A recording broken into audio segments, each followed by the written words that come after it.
Hey there folks, welcome back to the Gamer's Grotto. Today we're continuing with Assassin's Creed Valhalla Discovery Tour. Just continuing where we left off from our last playthrough back in November. I believe it's November 7th that I aired that. Can't remember exactly. But anyway, we're continuing on with our Discovery Tour mode, which features a bunch of missions and all that kind of fun stuff. So let's hop right into this.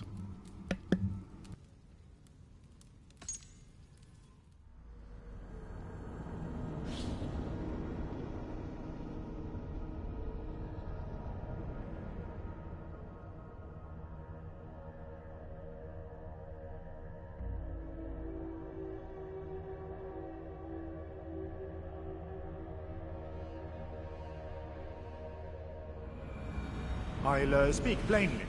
I've kept my men from pillaging Chippenham so that Alfred will have no quarrel with me should he retake his home. I see. Do you? If he bests us, I will be at your mercy instead of you at mine. Can I trust you to speak on my behalf, or do Saxons cling to their grudges as dearly as Vidar? Christ demands we show others the mercy he has already shown us. You have nothing to fear from me, my lord. Well, we shall see.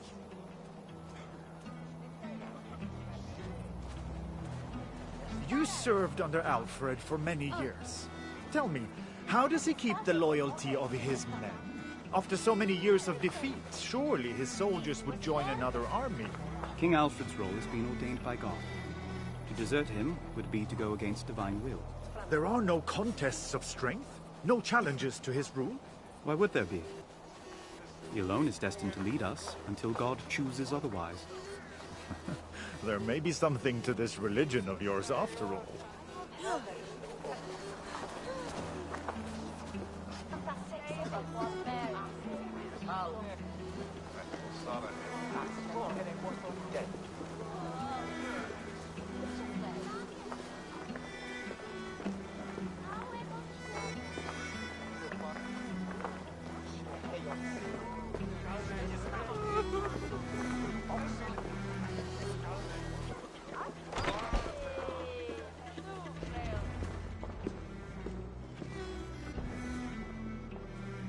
What is going on here? No. The relic. It's gone. I want every Saxon in this place searched head to toe. Wait. Remember your place, Saxon. These people have been here since the siege began. They've no reason to steal, not now, and nowhere to flee if they did. You accuse my men? I accuse no one. Let me speak with those present. I will find the thieves. No. You will return to your cell immediately. I will discover who is responsible before Alfred hears of it and decides to retake Chippenham by force.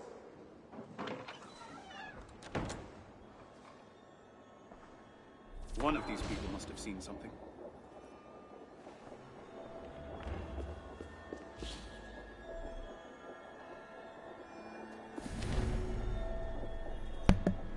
The church altar. In the 4th century, the relics of important saints began to be placed in church altars. As depicted in this illustration, any ritual performed at those altars would share in the holiness of the saints whose relics they housed. While many altars were fixed, others could be moved. The main altar in Anglo-Saxon churches could nearly always be found against the wall of the outermost section of the building. This meant that the priest performing rituals would be facing away from the crowd of worshippers. His actions would be hidden from their view, which might suggest that they were sacred, restricted, a private communion between him and God.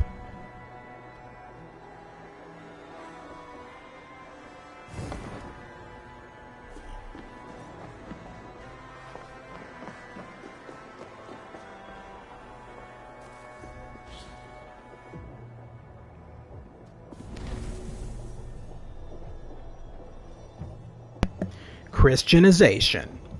Though Christianization Through Christianization, Scandinavians would have adopted the following practices: fasting on Fridays and during Lent, having their children baptized, avoiding marriage with cousins, donating to churches, swearing by relics or religious objects like this ivory plaque, and more.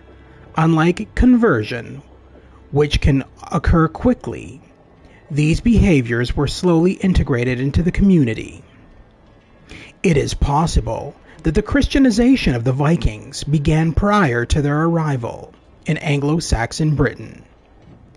Many Vikings came from places where they would have encountered Christian ideas and perhaps absorbed them.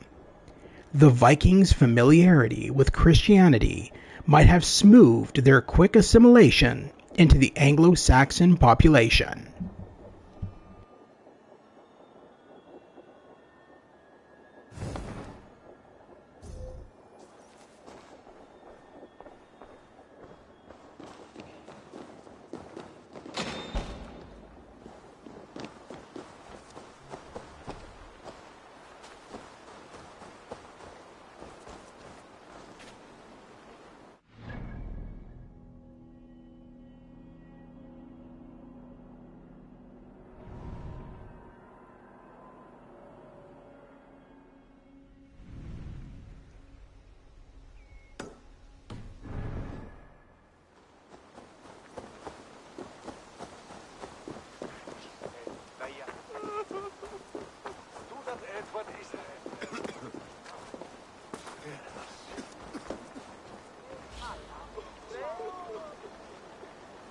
As it turns out, early medieval times were full of colours, from paintings and clothing to flowers and vegetables.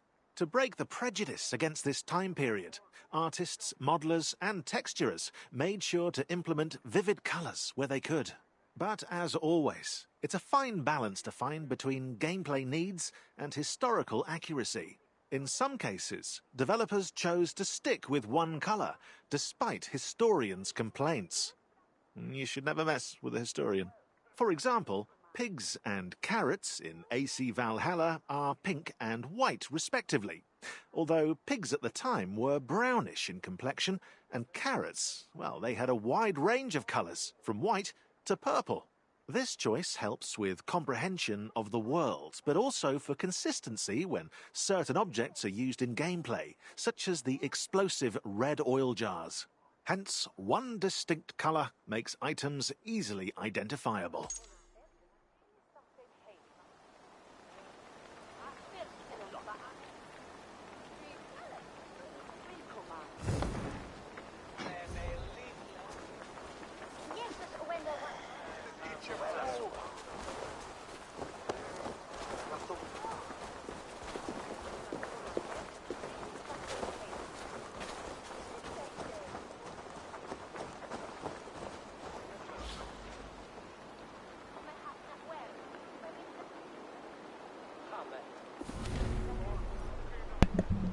Chippenham.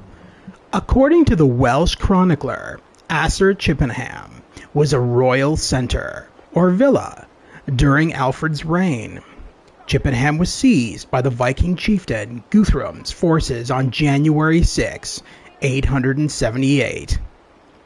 The date was chosen because it was the Christian holiday of Epiphany. The Vikings often attacked during Christian holidays, aiming to take their enemies by surprise. Alfred would eventually win back Chippenham from its Viking conquerors. His troops besieged the town for 12 days until Guthrum agreed to surrender.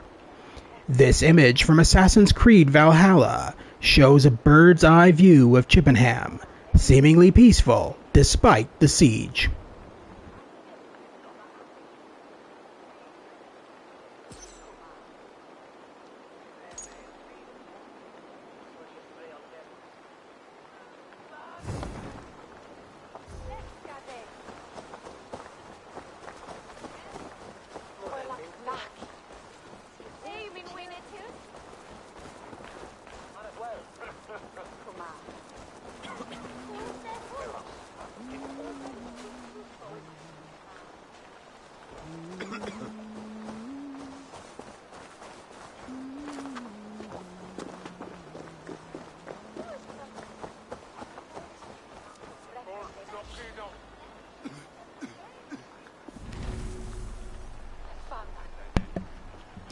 Anglo-Saxon homes. Builders liked to use oak because it was solid and widely available. Watling was a technique whereby small branches were braided together to form solid wooden panels.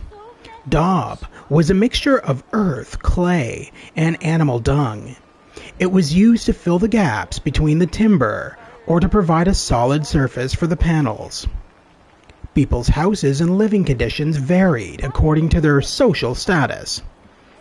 The common people would live in wooden huts like this one. They would use the same space for cooking, eating, socializing, and sleeping. A wealthier member of the community would likely have a bigger house. It might include a hall as its common area, and the family would sleep in a separate building.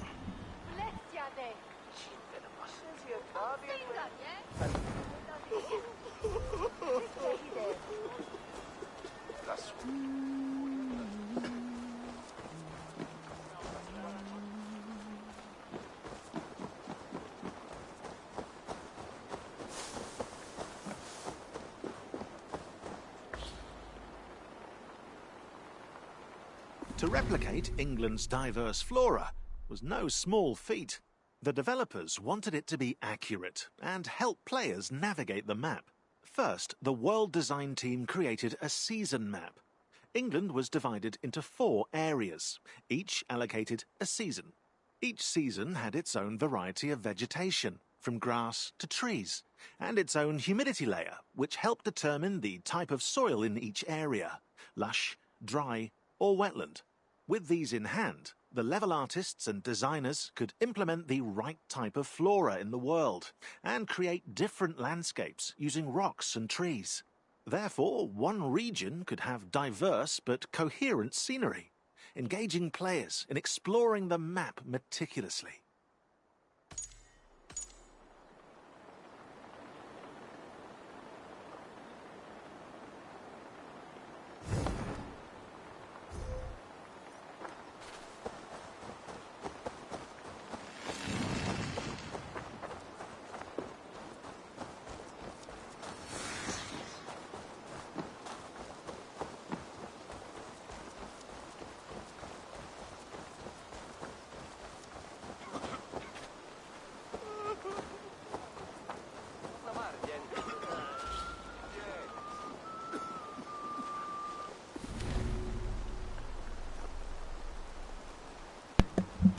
Staying the winter. Unexpected circumstances occasionally forced Viking sailors to find a place to spend the winter. They would seek shelter in a small cove or a river island to wait out the cold. These temporary overwintering sites could become permanent outposts like emporia, villages, or even major cities as seen in his map. 1. Torksey. 2. Repton. 3. Mercia. 4. Shoebury. A. Jorvik. B. London.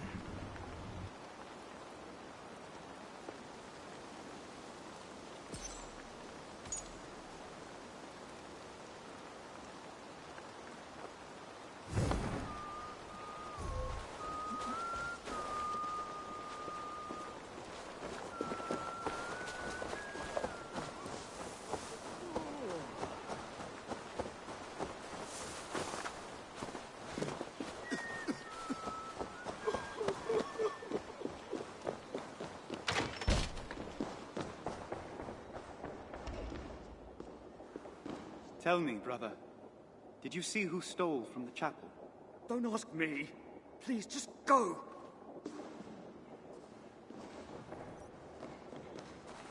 My apologies, but did you happen to witness anyone exiting the church with items made of gold or silver? Surely I did. Some Saxons came here and took everything they could, carrying it all off to the butcher's house, next to the market. That seems strange. Good Christians would have no reason to take what is theirs already. Are you questioning my honor? Merely making an observation. Thank you for your candor.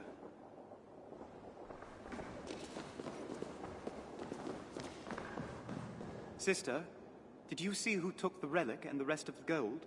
I saw nothing! Now leave me alone! Young one, did you see anyone carrying gold from the chapel? I saw some men in furs and armor hiding things under their cloaks. They were talking about leaving Chippenham at night and said the statue would be too heavy.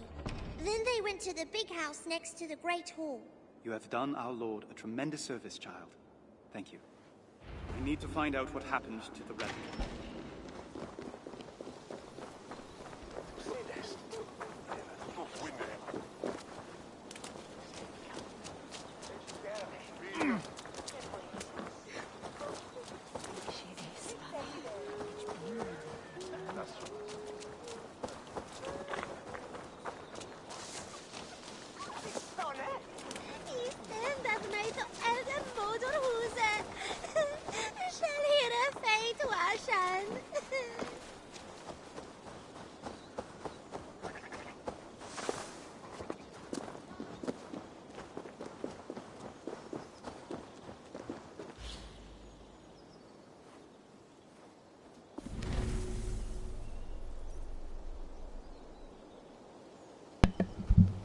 Scouts before the storm.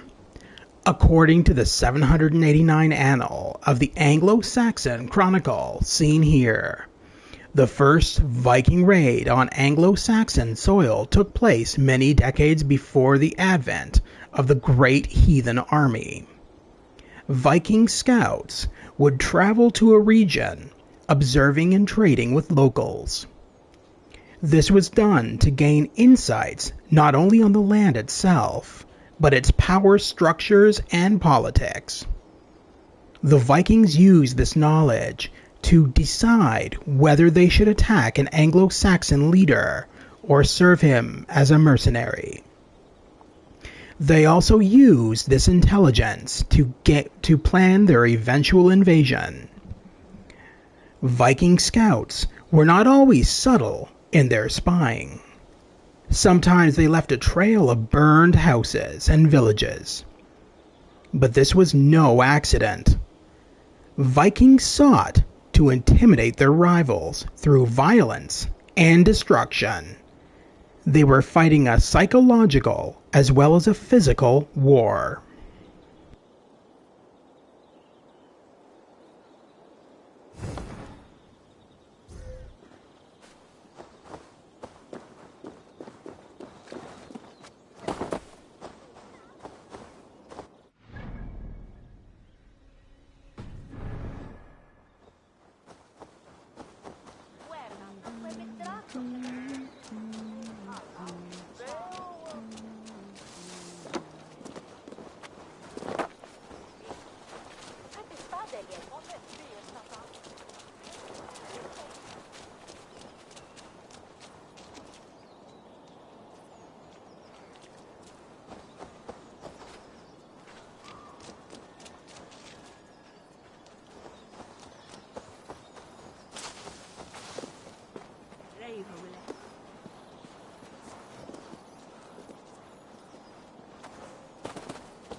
The child said the thieves went to the big house next to the Great Hall.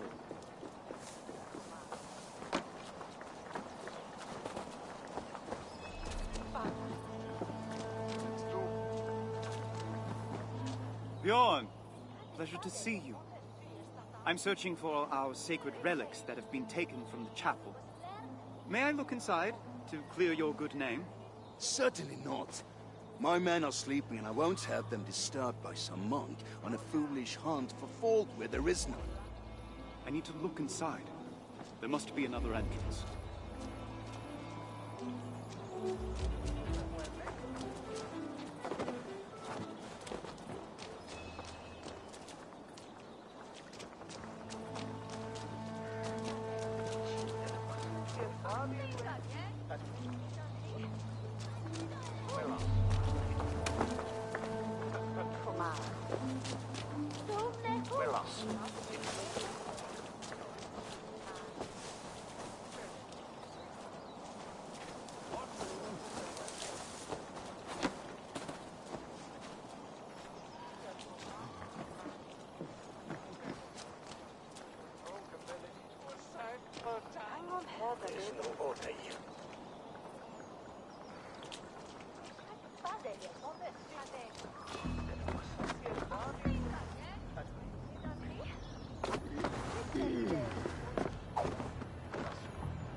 Out of the mouth of babes. What were you able to get? Not much. They're guarding the food carefully now, but we should have enough for 2 or 3 days. We'll leave tonight then, before Alfred's war dogs arrive. Gather the gold at the sacks, and let no one see you. It shall be as you say, Bjorn. I like the sound of that. I should exit the same way I came in.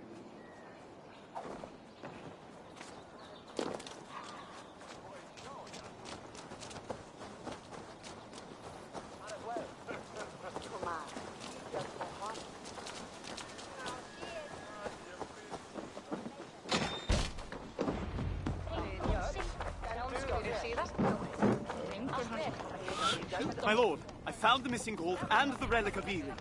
I told you to return to your cell, Elrich. I will not brook disobedience, not from my men and not from you.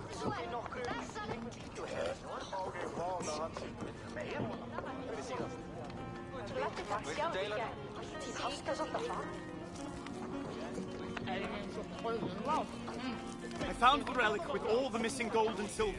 I also overheard your men talking about fleeing Chippenham and leaving you to face Alfred's wrath alone. What? Who spoke of these plans? No one whose honor I would impugn before the sight of God. Your piety may cost me my throne. Very well. I will discover the truth without you. Now return to your cell. Do not let me lay eyes on you until you come at my command. Yes, my lord.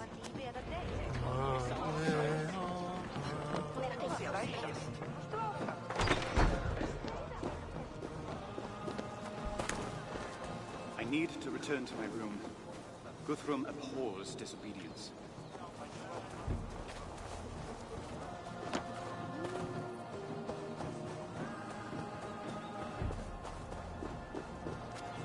Get inside, monk. I won't be held accountable by Guthrum if you disobey him again.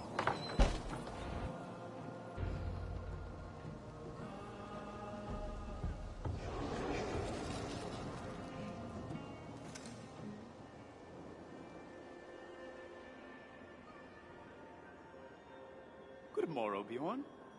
Have you come to join me in prayer? Never, monk. Guthrum Jarl wants to speak with you in the Longhouse. Bring your golden idol. You'll need it before long. Bjorn is waiting. I should not stoke his impatience.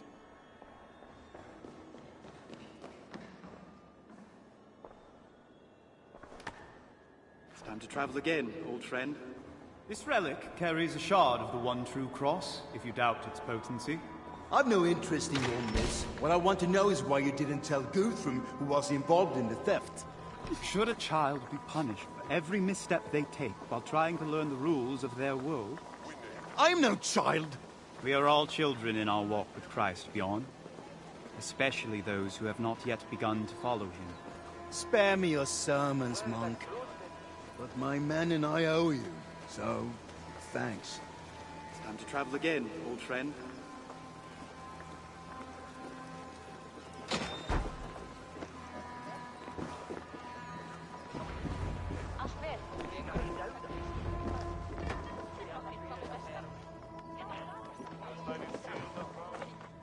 You wished to see me, my lord? Your king has finally sent for you. Alfred has delivered the terms of my surrender and I have accepted. You are no longer my prisoner. Thank you, my lord. I will remember you in my prayers. One moment, Elrich. I admit the insights I gleaned into the Saxon mind through our discussions made Alfred's terms easier to swallow. He wants me to be baptized, to become a Christian king. It is you who convinced me that doing so would increase my power, not diminish it. Of course, any who come to the Lord are welcome. Hopefully in time, you will appreciate the many other gifts God offers beyond mere power as well. Mere power? Hold your tongue, monk. With the treaty signed, your usefulness is at its end. Leave by the main gate. A horse awaits you. Now go before I change my mind. Yes, my lord.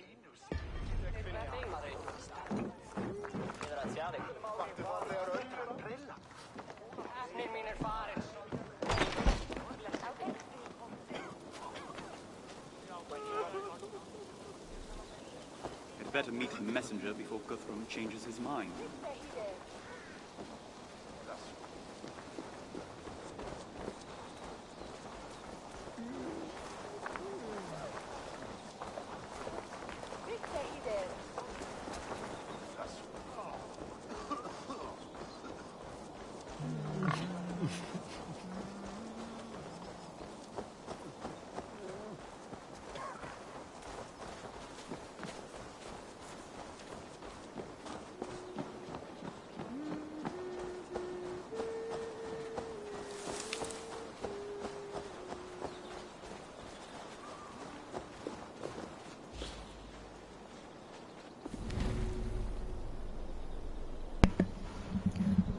Horses and warfare.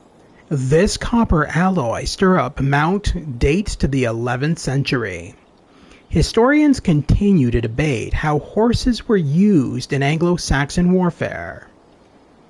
It is thought that warriors would ride to battle, but not necessarily into battle. West Saxons would use horses to move swiftly across terrain to intercept Viking attacks, but may have dismounted once the fighting began. There could be many reasons to fight on foot rather than on horseback. By dismounting, a warrior gave up the chance at an easy retreat. The gesture could have been seen as courageous, committing to fighting on foot to the bitter end, may have strengthened the bonds between a group of warriors.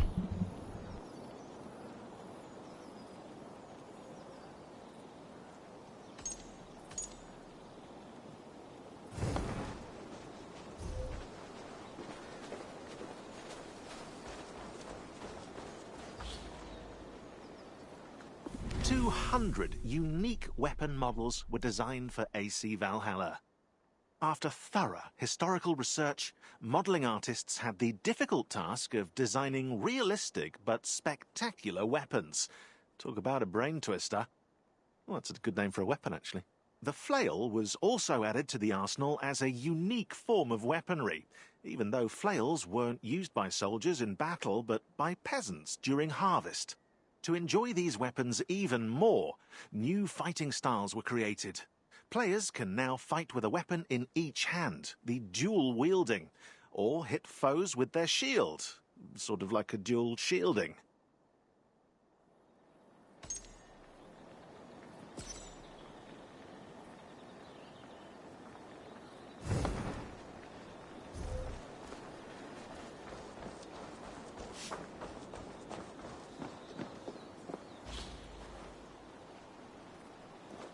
Shields played an important role in the Viking and Anglo-Saxon fighting techniques, and in AC Valhalla as well.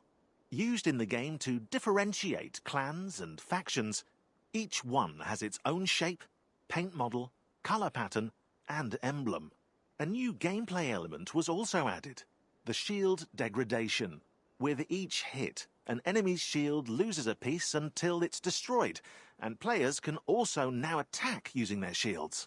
Little known fact, it was common for vendors to walk around the battlefield, supplying clients with replacement shields and weapons. What can we say? Vikings were resourceful, though it's not a job I would have wanted.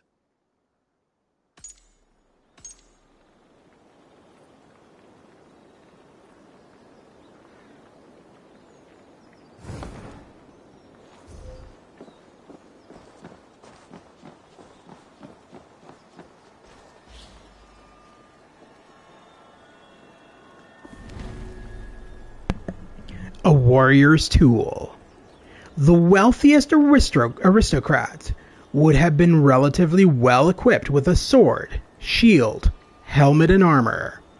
High-ranking members of the nobility would likely have worn a coat of mail beneath a dense, tough tunic to protect themselves from enemy blows. When a ceorl, or a freeman, was summoned by his lord to join the fyrd, or militia, he would have been armed with a spear, a round shield, and possibly a boiled leather helmet. Some ceorls would also have carried javelins, bows, and arrows. Even though bows and arrows were useful as long-range weapons, they were not highly regarded by Anglo-Saxons. Bows were considered beginner weapons rather than the tools of veteran warriors.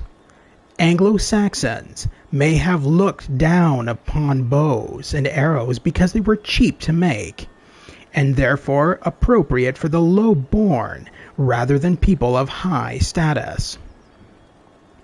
This attitude may explain why so few arrowheads have been found by archaeologists, and why bows are so rarely mentioned in written accounts of the era. Rare pieces of equipment from the era have been found. These offer great insight into warfare during this period. The Yarm helmet, seen here, is not Anglo-Saxon, but Anglo-Scandinavian. It was discovered in Britain in the 1950s. It is the first nearly complete Viking helmet found in Britain, and the second one found in Europe. The first was German Boo helmet, which was found in 1943 on a farm in Norway. All other Viking helmets have been found as fragments.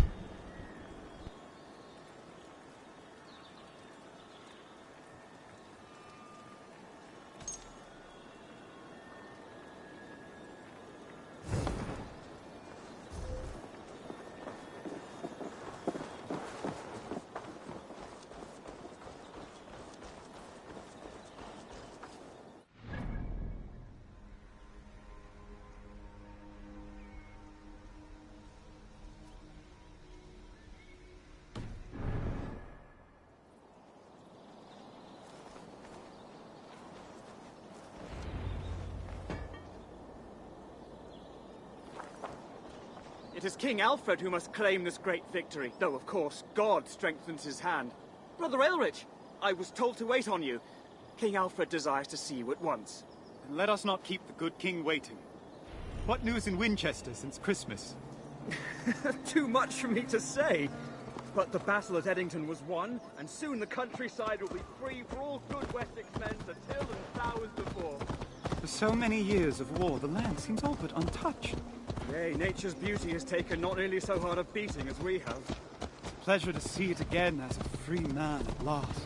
What news of the king? How does he celebrate his triumph? I've never seen a man smile so little when reporting such a great victory. He's right to be wary. Guthrum is not tamed yet. If you say so. His ferocity seemed to be at an ebb when I delivered King Alfred's terms. I pray you are right. It would be well if we are done with war for his sake and ours. I'll drink to that, brother.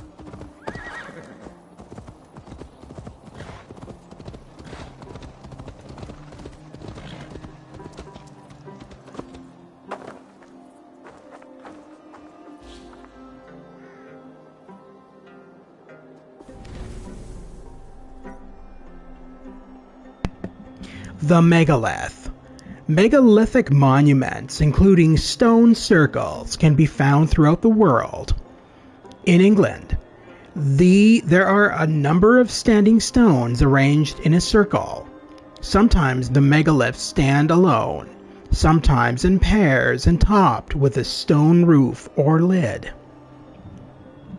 Avebury is home to one of the biggest stone circles in the world. It has a diameter of 331.6 meters and was built during the 4th millennium BCE. The Avebury Monument features a large henge, a raised ring of earth, a big outer stone circle, and 2 smaller inner circles at its center.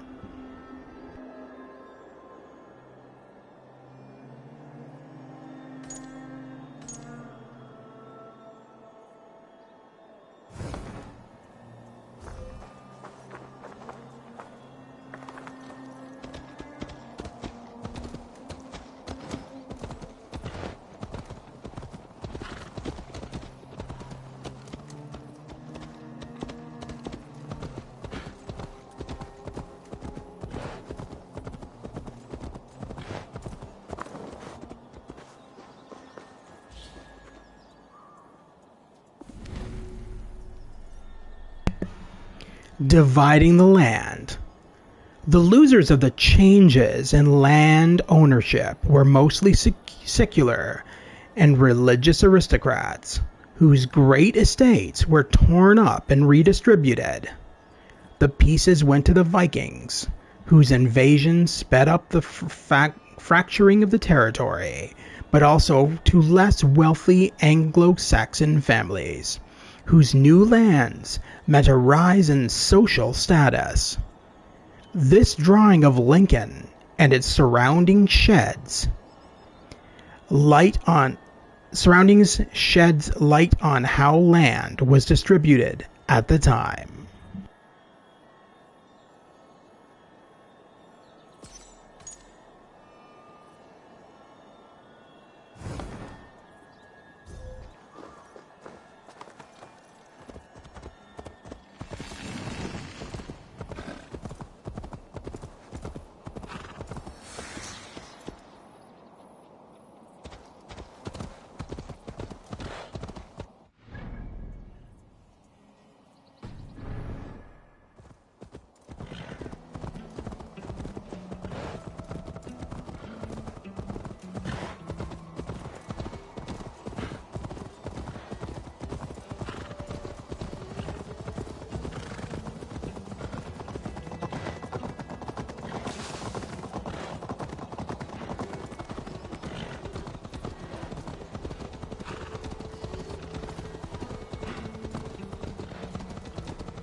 Anglo-Scandinavian farming.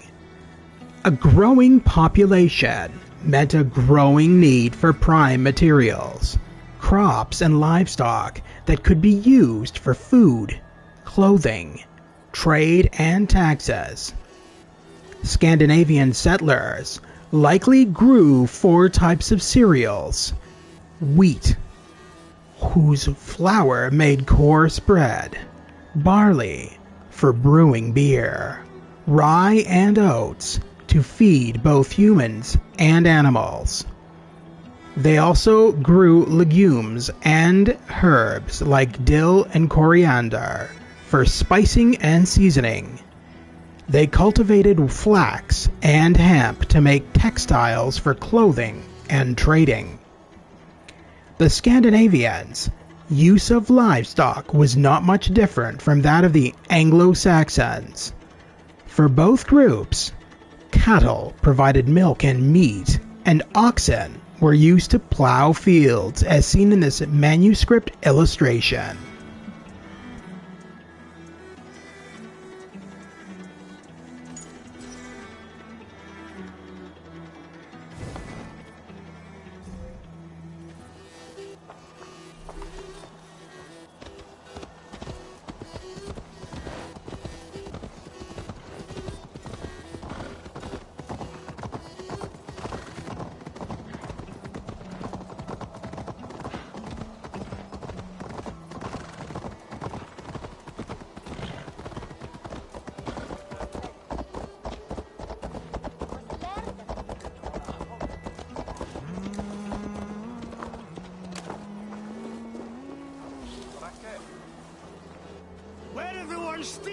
The castles of England were meant to be seen from afar by anyone seeking refuge.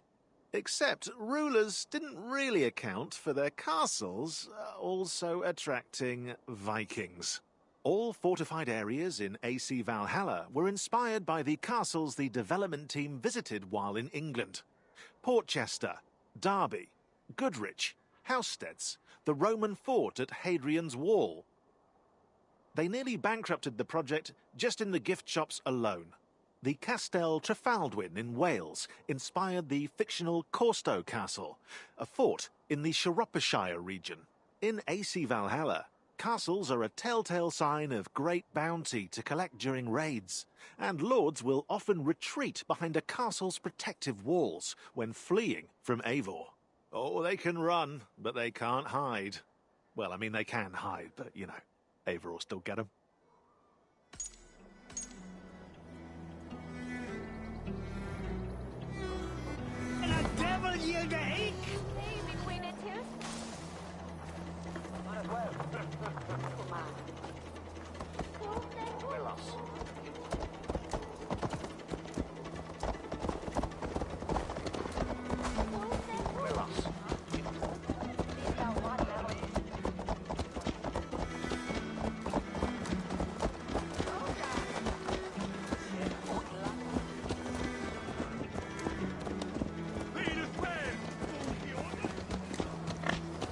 King Alfred awaits you inside. Thank you for ensuring my safe return.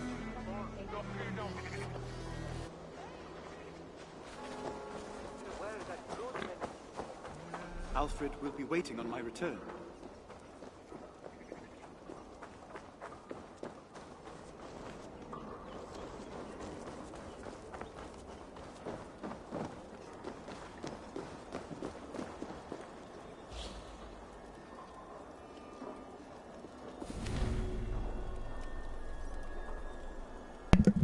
The Fjord, or militia. According to the Anglo-Saxon Chronicle, Alfred divided his army in two. Half the men were at home and half were on duty. Those on duty were expected to come if called to defend the burh or to join the king and his lords in battle against their enemies. Not all militiamen in the fjord were necessarily skilled warriors. Wealthier fjords could offer better equipment and weapons to their defenders, and wealthier men would have more free time to train for war. Poorer freemen, who spent most of their hours working, would have had fewer opportunities to practice their combat skills. The spear was one of the most common weapons used by militiamen. An iron spearhead could inflict terrible wounds from a distance, a great tactical advantage.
Alfred's silver coins.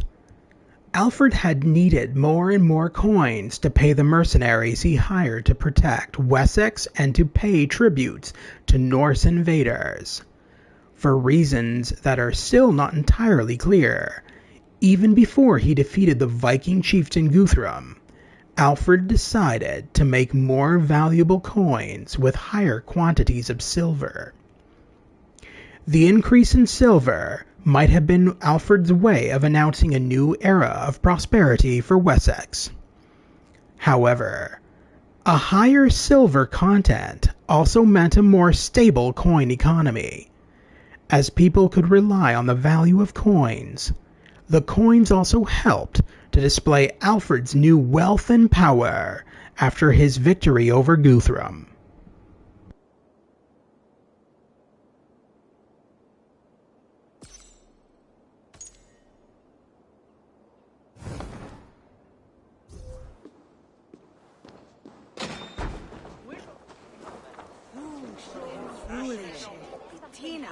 Dominus nostra sapiens vide collecta supra in terra atheres, et locustus est ad eum et precipites.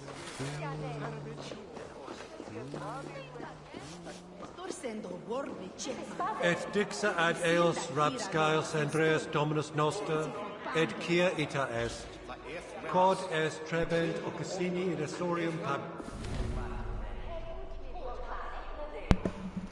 Old English literature.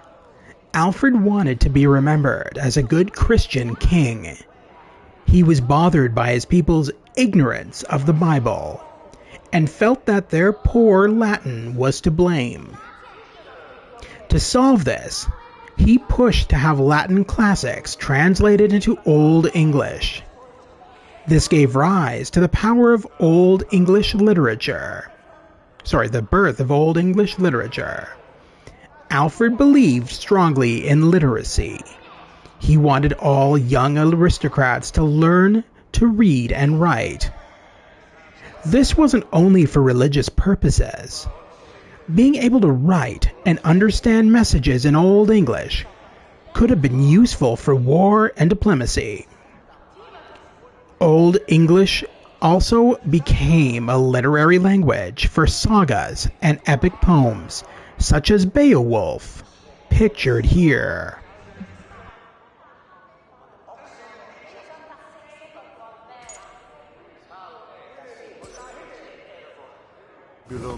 Reprebiant delicta patrum triorum.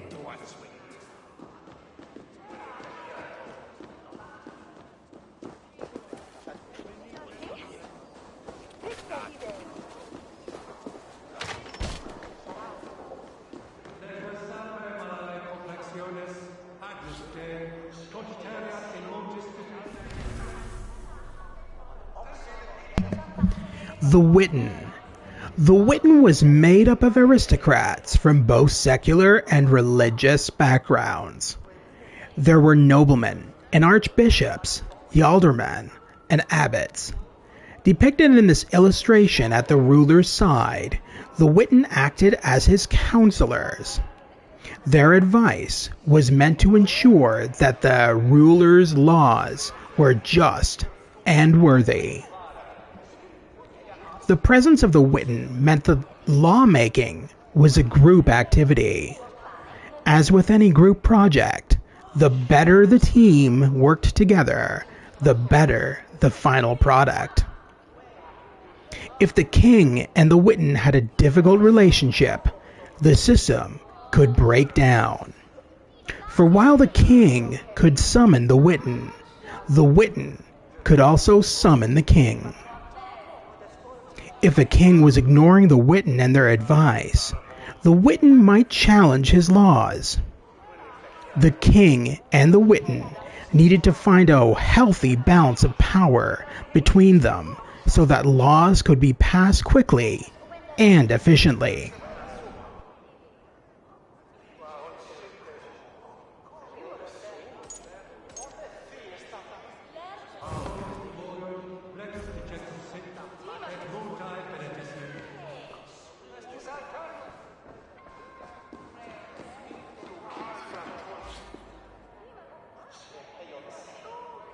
AC Valhalla is set during a very tense political climate.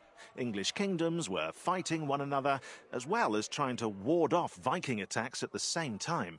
Hence, maps are displayed in the game as battle plans. To help players visualize friends and foes, chess pieces were designed. The 3D modeling team first created items inspired by an early Scandinavian chess set, the Njevertapel, which was combined with the Lewis chess pieces. Recently found in Scotland, they were crafted out of walrus tusk and whale teeth in the 12th century. This design merged English and Scandinavian heritage into a unique item.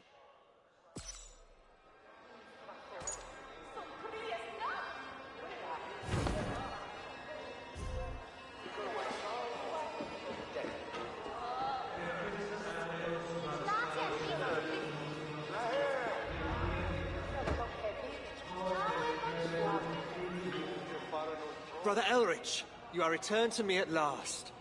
By God's grace, it is so. And by mine. I was the one who included your safe passage in the terms of Guthrum's surrender. Then I am grateful to you as well, my lord. And you have returned with the relic of Ely. I was ready to chase the Danes to recover it, but I see you have the matter well in hand. With Guthrum's aid, yes. You speak kindly of him, even after so many months as his captain. Truly, you exemplify Christ's grace. Now come, we have a baptism to plan.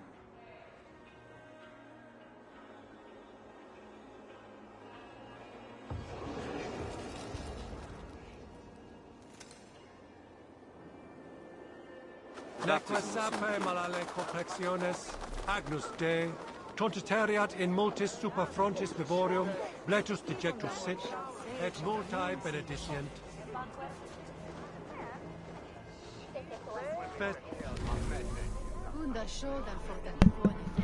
The Old Minster. The first cathedral church of Wessex was built around 640 CE by King Cenwalh of Wessex and Saint Birinus, a Frankish missionary.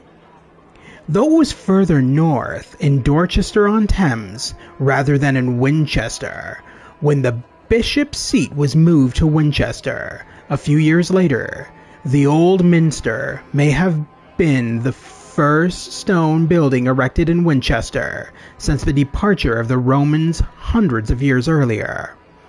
This in-game shot from Assassin's Creed Valhalla shows how the development team sought to capture the majestic interior of the building. However, the church would have felt far more cramped at the time, as the building itself was narrower, with many side chapels and altars in the corners. Burning incense and smoke from the tapers would have also given it a sultry atmosphere.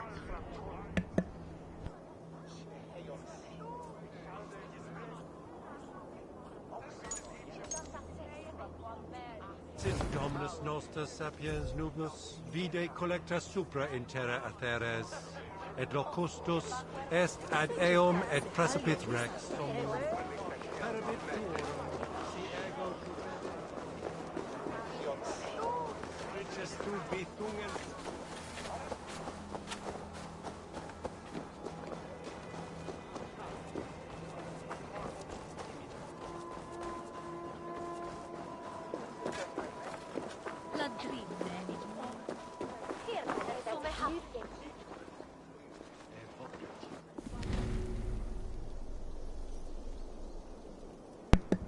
Cook and kitchen. In poorer and humbler Anglo-Saxon homes, the living room and the kitchen would have been one and the same.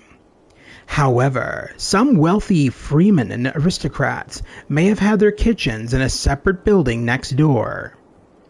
Pots and pans like this one were sometimes made of cast iron, but were mostly ceramic. Cooking could be done over a hearth, by suspending a pot above a fire, or by placing it directly on the embers. Meat may have been prepared by using a spit to grill it over the flames.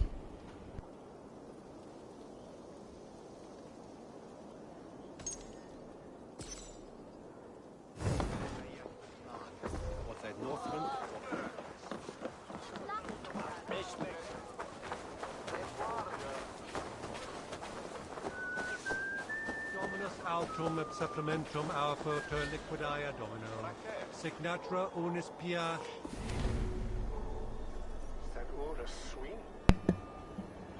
The ceorls, or freemen. The main factor that divided the classes of freemen was how much land they owned. With land came wealth. The more land a ceorl had, the higher their social status, privileges, and standard of living. At the bottom of the social ladder were ceorls with very little land. Unable to provide food for their families, these freemen would have relied on their local lord to survive. In exchange for the noble's support and protection, the ceorls would have been expected to work the lord's lands at least a few days a week. One rung up the ladder were the ceorls who had enough land to support their families. These wealthier freemen would have worked for the lord on occasion to pay their rent. Finally, at the top of the ladder were ceorls who had large tracts of land. They may not have been expected to work on the lord's lands.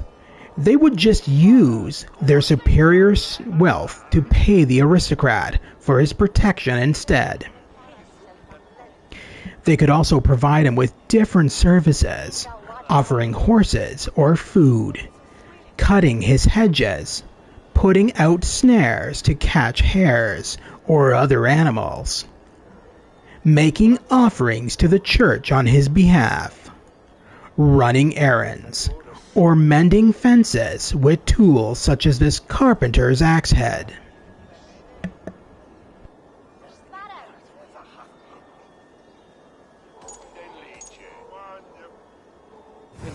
Sunt simula natura, sed hic quod est naturae nisis Deus manifestus habitare.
Baptism and victory.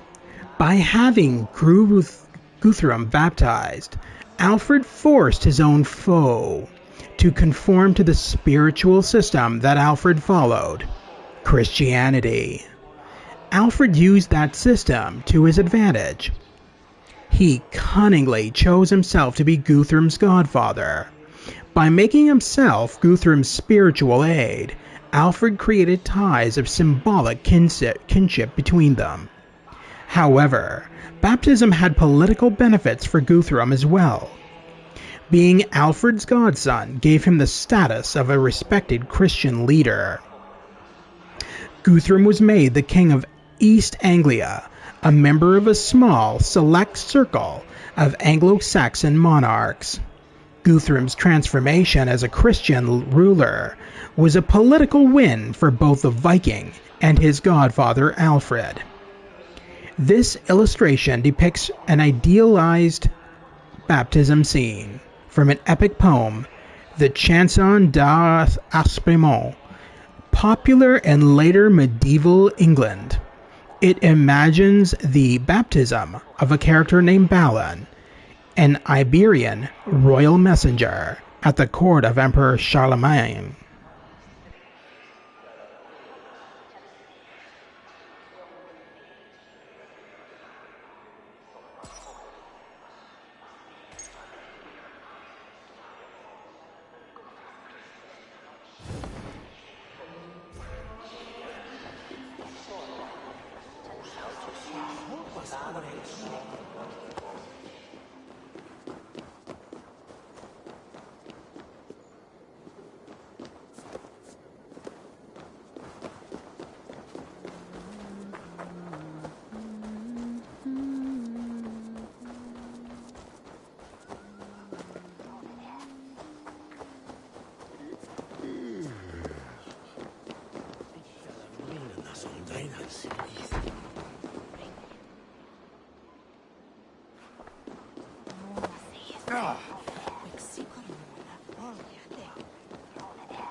The Seven Kingdoms. Just as the tribes had sought to dominate each other, so too would the kingdoms. Their struggle for territories led to the emergence of stronger kingdoms that conquered the weaker ones. In the 7th century, only a dozen kingdoms were left standing, and only 4 when the Vikings arrived in the late 8th century. They each held a slice of Anglo-Saxon Britain's people and land. Their portions were divided into hides, units of land, wealth, and population. This manuscript is an extract of the tribal hidage, which detailed how many hides each tribe possessed. In the 1100s, the historian Henry of Huntingdon identified 7 of them as major kingdoms: Kent, Essex, Sussex, Wessex, Mercia, East Anglia, and Northumbria. In the 16th century, this supposed rule of 7 kingdoms was called the Heptarchy, Greek for rule of 7.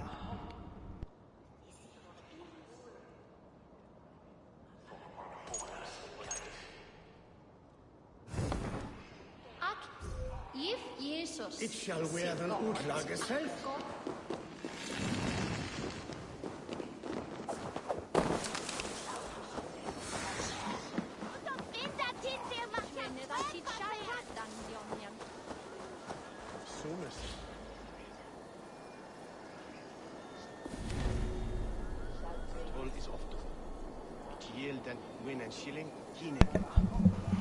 The Legendary Brothers. Legend says that after they were banished, Hengist and Horsa traveled the sea with 3 boats. They had been recruited as mercenaries by Vortigern, ruler of the former Roman province of Britannia, to protect his people from invaders. In exchange, he offered to pay them a monthly sum. The brothers did as Vortigern requested, defeating his enemies. But once peace was won, Hengist invited his family and friends from beyond the sea to join him in Britannia. He told them that there was land enough for everyone, and that the people living there were too weak and gentle to resist them. More and more Germanic tribes came to live in Britannia, and the brothers soon asked Vortigern to increase his payments. They asked for more and more, and eventually Vortigern refused. In response, the Germanic tribes waged war against all the British tribes, beginning the era of the Anglo-Saxons in Britain.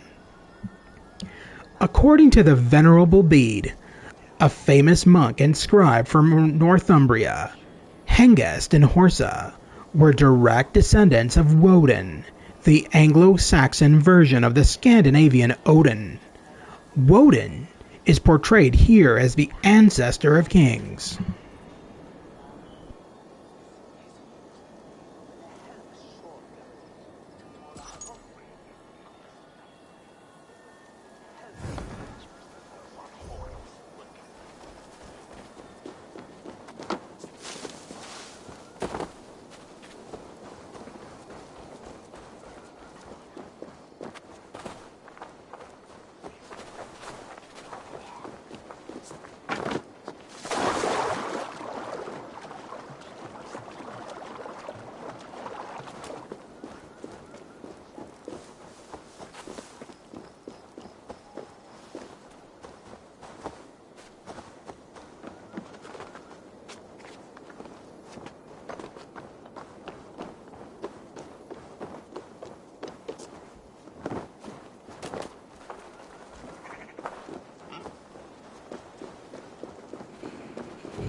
Bishops, a divided duty.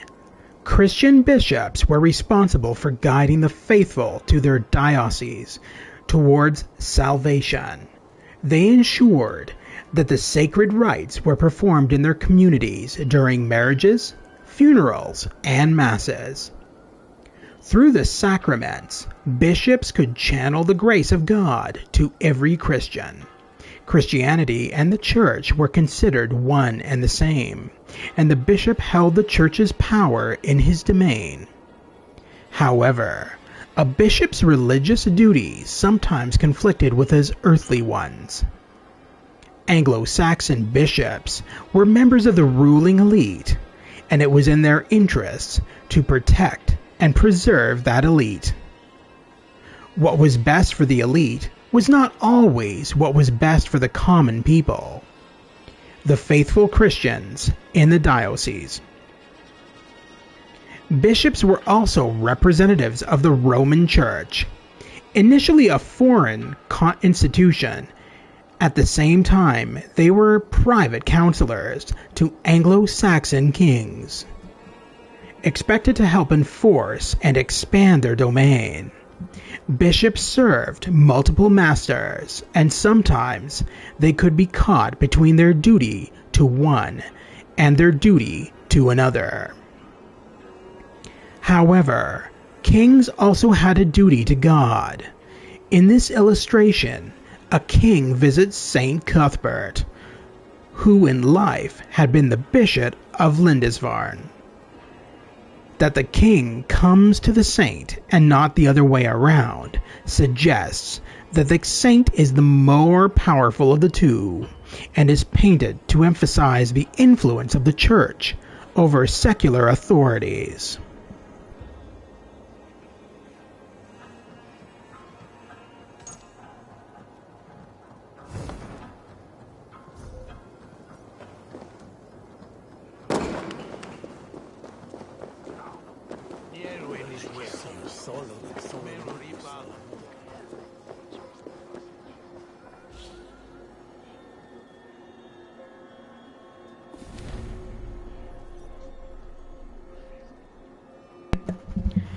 Church power structure. The church in Anglo-Saxon Britain dated back to the Roman era, centuries later.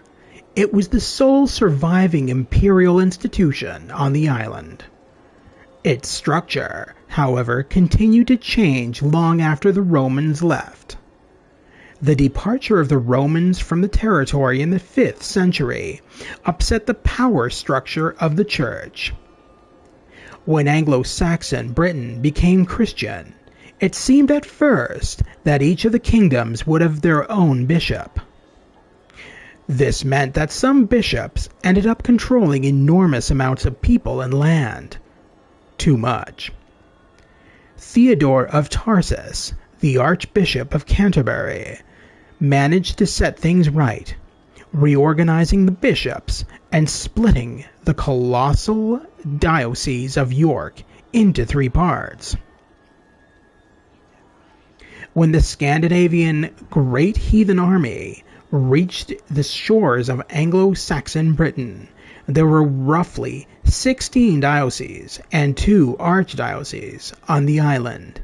They can be seen on this map. 1. Lindisfarne. 2. Hexham. 3. York. 4. Lindsey. 5. Lichfield. 6. Hereford. 7. Worcester. 8. Leicester. 9. Elmham. 10. Dunwich. 11. London. 12. Rochester. 13. Canterbury. 14. Chelsea. 15. Winchester. 16. Sherborne.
As King Alfred is an historical figure, artists and modelers had a lot of documentation to help with his design.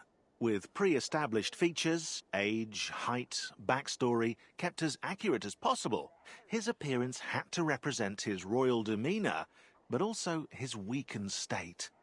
He suffered from Crohn's disease. This contrast was made through the design of his clothes, hair, and facial features. As one of the main characters in AC Valhalla, seen up close in multiple cinematics, it was imperative to design every detail meticulously. So much so that it took 10 days to design his hair.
The city of Winchester.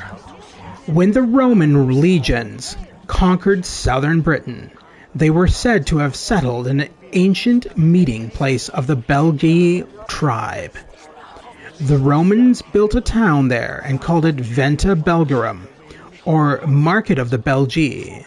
Surrounded by stone walls, Venta Belgarum became a regional center for centuries. After the Roman leaders left Britain, the Saxons invaded, claiming Venta Belgarum as their own. According to Bede the Venerable, a Northumbrian monk, the Saxons called it Intil Seister, or the walled city of Uenta. After the territory was Christianized, Winchester became the seat of Bishop Wine. Bishop Wine was the first bishop to be consecrated in the Old Minster, the Anglo-Saxon Cathedral of Winchester. Winchester, mapped here, was associated with the royalty of Wessex, and, as it has been known for both the Romans and Saxons, was an important center of Anglo-Saxon Britain.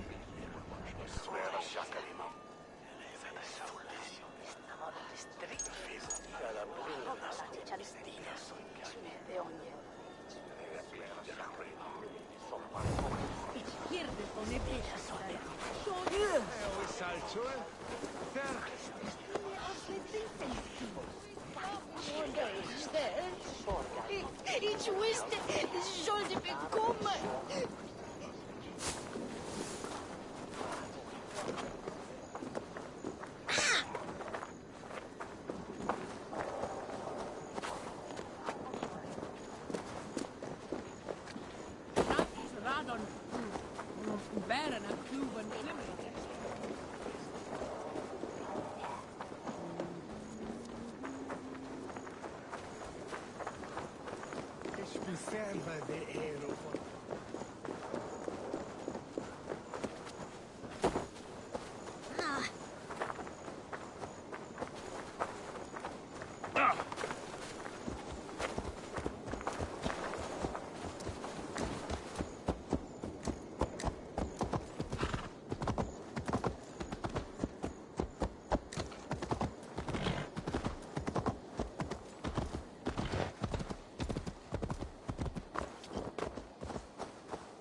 The burr. Some burrs were built atop existing Roman walls and fortresses, while others were built from scratch. They became powerful social centers, safe havens where locals could find protection and security. Warriors may have stabled their horses within the burr so that they could ride swiftly to the defense of surrounding villages.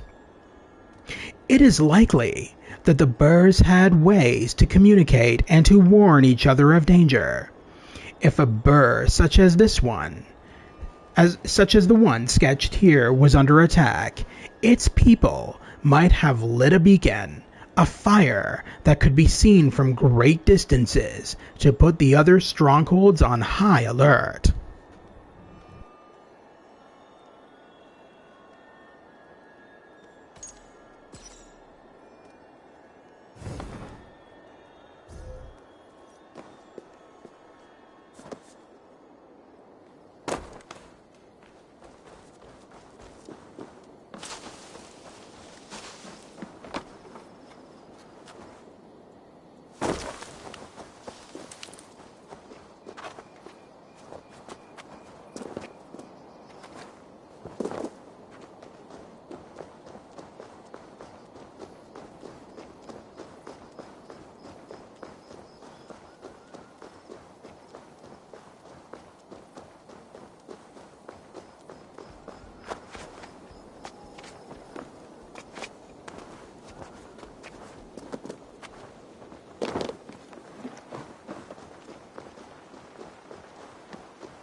That's why I've chosen the name Adel Stan. I trust you agree it is fitting. Jarl Guthrum, to have you come in peace to our city at last fills my heart with joy. You seem well, Elrich. Freedom agrees with you. As a life in the service of Christ will agree with you. Indeed. Let us delay this happy occasion no longer. I should take my place.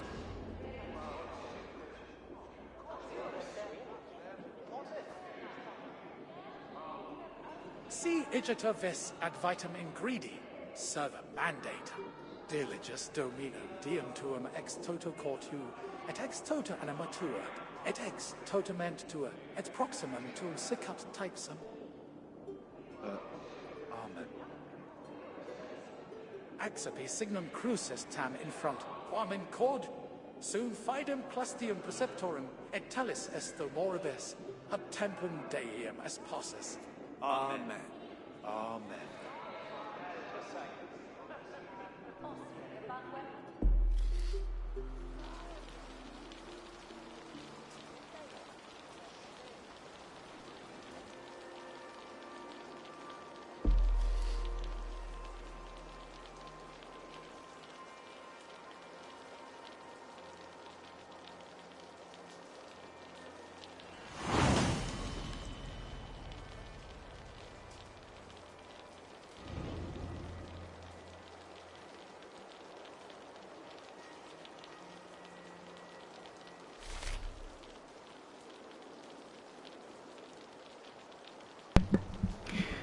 Alfred's legacy.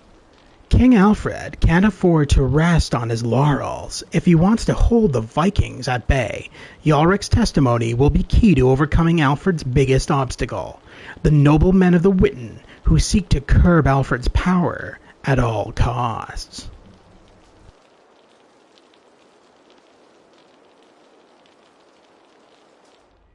WTF is this?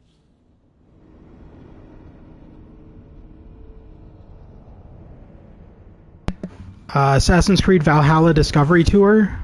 I'm continuing it from where I last left off.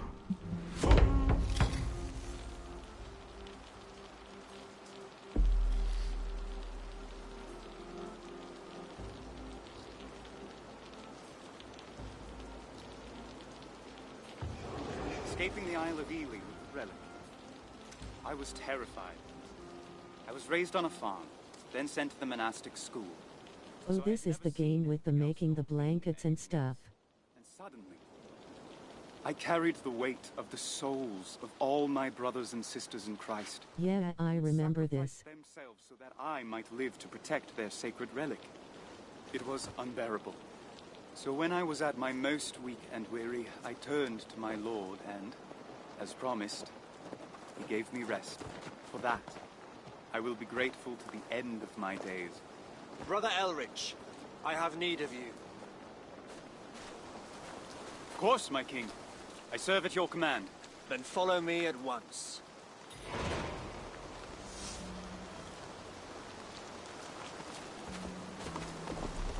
I apologize for my coming unannounced, but you'll understand I needed this matter to remain discreet. Please, no apologies are necessary. You see, time is of the essence, Elrich. I'm at war. Bend over and hug your ankles immediately. Yes, but also with the nobles of my realm. Surely you would not go to war against such fellows. What are you talking about? It is a political war. What is with these people? Jesus Christ. Supposed to be following them. They're all over the fucking stubbornness within the church. Well, these nobles refuse to understand that we must be united if we are to remain victorious over the days. And a united front means one person must speak for the many. But they see it as a grab for power, as if giving me the upper hand means undermining their authority. All I do only for the survival of our land, our people, for the kingdoms. Whether it be Wessex, Northumbria, Mercia, even East Anglia. Our faith and our values are the same. It is not me you must convince, my king. Without you, we would already be a faded memory, overwritten by the heat. Excuse me, my lord, you're facing away from me. I can barely hear you. I cannot let their arrogance be our downfall. We need to be prepared for the next attack and all the ones to come. What role could I play in convincing them? You attended my court for many years. But you have the subtitles, Brother Erlich. And I know you are loyal to our Lord above all others, as do they. They will not listen to That's right, Brother Erlich has the subtitles. He's on his way to God, right? He has all the subtitles. Jesus presented him the subtitles. I don't know what I'm saying.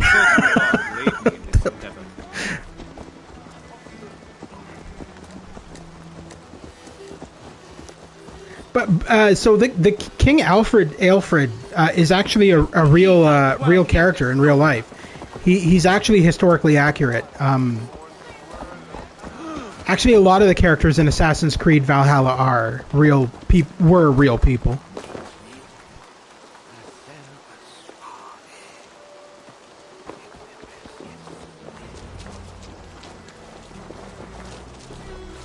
I've yet to meet Bishop Danehulf. Did he take Tunbjorn's old residence? Of course.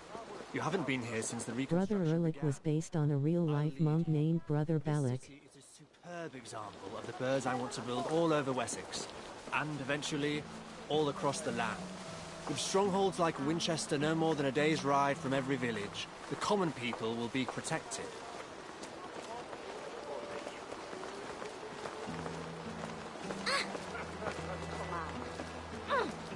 I've always loved these ruins. They're a perfect reminder of how any great nation will crumble when its people are divided. Did you just call? Hold on. Did you just call him Brother Earwick? Hold on. It's Yalric, not Earwick. Jesus. Been there all along.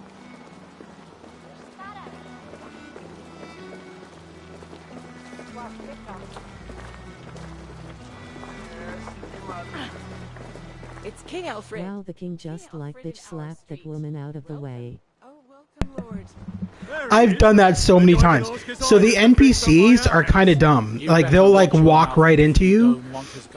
So sometimes you kind of have to push them out of your way. I take infinite pride in our minster, the first church of my kingdom. It's stunning. Though I admit, my heart yearns more for the simple comfort of your private sanctuary at Chippenham. They serve different purposes. As the heart of the Diocese of Winchester, this church must welcome all who seek our Lord. I hope to expand it one day, but my priorities lie elsewhere for now. My lord! My lord! What is it, child? My mum is ill. She won't get up. Please, oh please help her! Take me to her. She's at the private sanctuary at Chippendales. Mum, you're burning up. But she didn't want to leave the house. So I took her out and walked to see the sisters. God. They say there's nothing they can Don't do. ever be a historian or a school teacher of history. Jesus Christ. You're going to traumatize all your students. You are closer than me, according to the very words spoken by our Lord.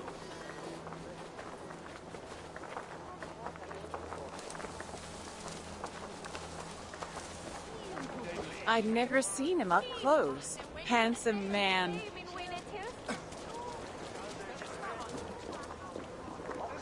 King, have I died, Lord? King Alfred's come to help us. Bless the Lord, we are saved.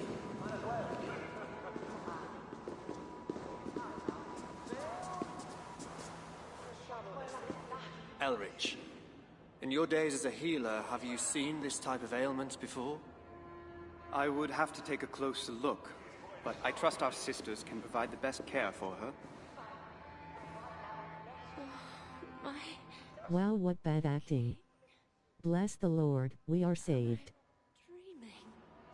Shh. Save your strength. Oh,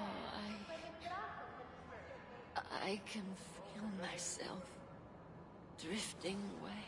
I will see that your daughter is well taken care of, should the need arise. May the Lord bless you and keep you. The Lord make his face shine upon you and be gracious to you. Amen. Amen. Thank you, my king. Thank you. Leviticus 15. What annoyed me was how he went up. The king like literally went up to your character and he's like, have you seen this ailment before? And I'm like thinking like, well, how the hell would he know? I mean, like, you're just looking at a woman. It's not like you're a fucking, I don't know. It was just dumb. It was just dumb wording. I've seen my vision come to life, and yet we are still in harm's way. That's why I need the Witten's approval. We must build as many burhs, our strongholds, as necessary, spread across the land, with each of these strongholds overseen by trained men, able to protect us when the time comes. You've thought this through. Don't make excuses for your character's lack of medical skills.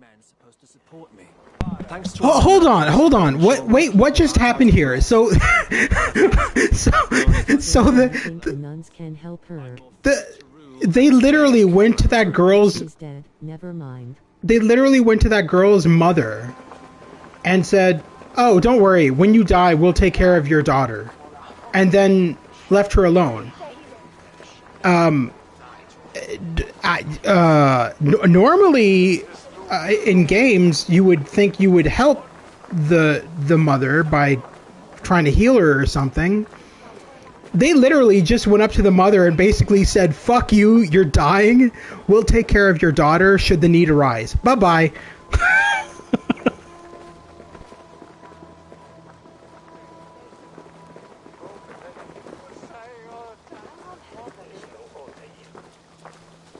We've reached the bishop's residence. This is where I leave you. The nobles are waiting for me at the Witten Hall. I'm counting on you, Elrich. I'm really surprised they even bothered to go to the mother.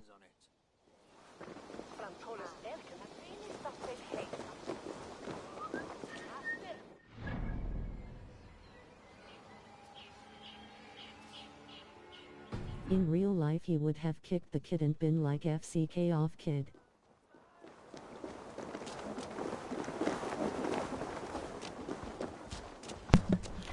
Yeah, yeah, probably. Oh well. It's trying to be a family friendly game. Ha ha ha ha. Because you know, Assassin's Creed is so family friendly. Just going around murdering people. Brother, I'm looking for the bishop. What for? It is a subject I need to discuss with the bishop alone, at once. Suit yourself. He's over there reading the day's missives.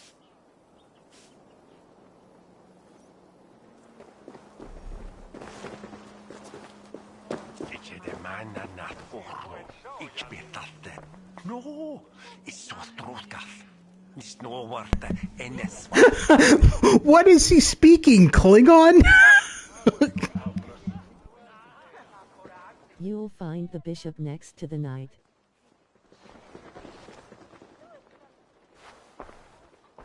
Father, your king needs you. It is customary for people to introduce themselves, young man. I'm Brother Elrich of Runekura Abbey. You saved our precious relic from the Isle of Ely. Yes, I did. It was such a long time ago. Yet here you stand. What brings you to Winchester? King Alfred seeks the Lord's support to implement his laws with the nobles. Far be it for any man to speak in the name of the Lord. What are these laws King Alfred is pushing?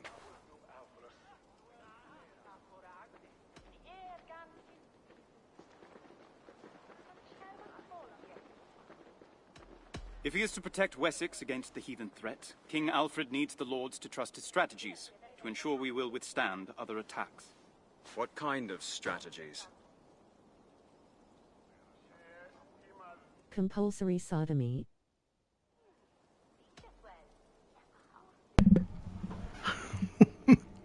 Oh my god. It's always fun having you in these streams. I never know what you're going to say. It's always like a guessing game of, oh god, what the hell is he going to say now? Oh, I am so glad you're not a school teacher.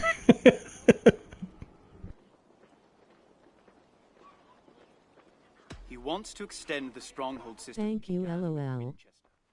He sees these burrs as the best answer I against think. the heathen attacks. A way for every man and woman in the land to seek refuge. But how can I be sure that I will be helping our Lord and not merely supporting one man's pride?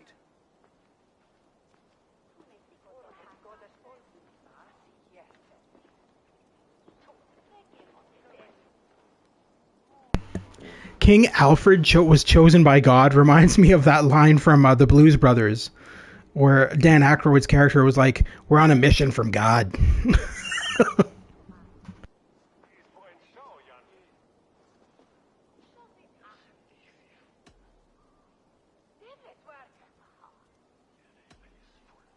Don't say he was chosen by God. He wishes to unite the kingdoms through common faith in our Lord. That's crazy talk.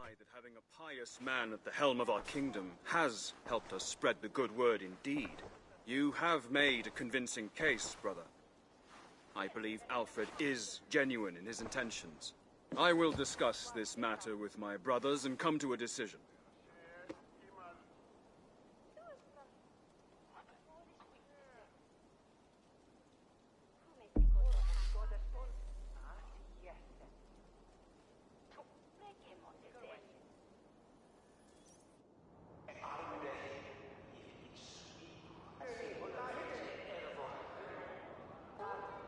My fellow good men, please heed my words. What more can you possibly have to say? We won the war. Let us lick our wounds and go home to our wives. We've won a single battle by the skin of our teeth. We must be ready when the heathens come back, because they will.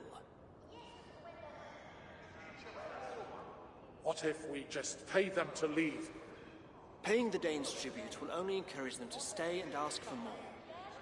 Can't you see? I'm proposing a system that will allow us to be protected at all times. Let us lick our wives and go home to our wounds. An army year-round. Yeah. But for all of our sakes. Oh no, this is terrible. This was a family-friendly stream until you showed up. It really wasn't. My king, Bishop Danewolf wishes to speak. Bishop, please.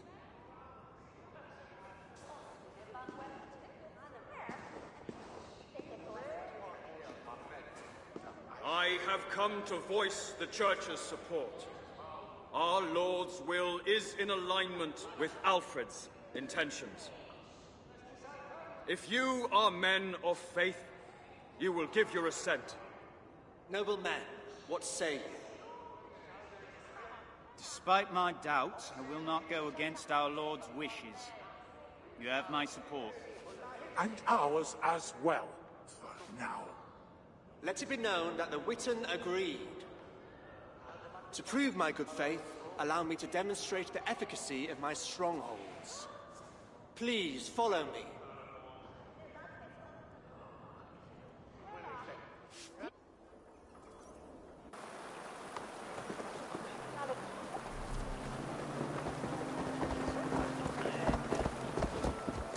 What have you got in mind? I'll take them to the beacon. When my watchmen respond, they will see that this system works. Elrich, I am immensely grateful for what you've done. The church sure had a lot of power. I'm honored you chose me. Tell me, how could I ever repay my gratitude? Well, I must admit, I feel like my purpose is elsewhere. See, the reason I like these Discovery Tour modes is it really shows how much research goes into Assassin's Creed games. It's pretty impressive. It's like one of the most impressive games out there, to be honest, in terms of historical accuracy. And that's why I really like them. That and their open worlds are insane. Like Assassin's Creed Odyssey was probably one of the biggest maps in any Assassin's Creed game, and I think this one doubles it or triples it.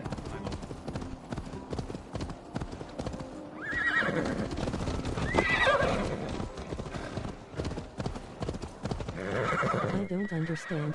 Is this like a separate mode of a full game, in addition to the regular game?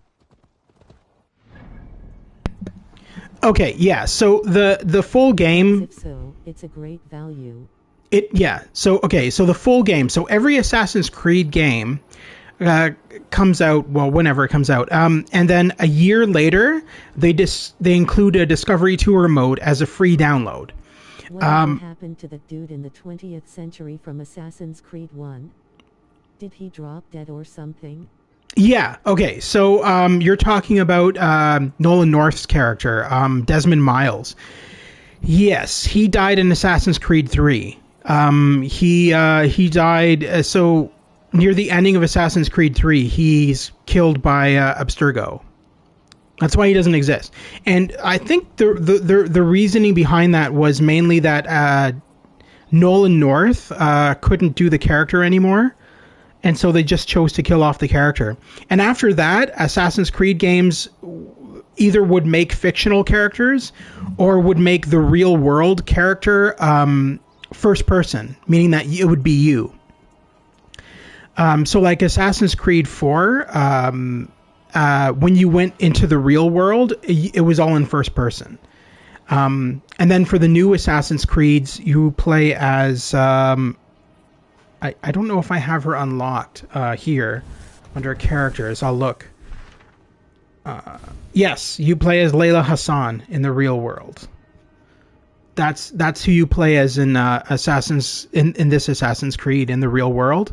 So you can at any point. So unlike the previous Assassin's Creed games, you can exit the Animus at any point, and do missions in the real world.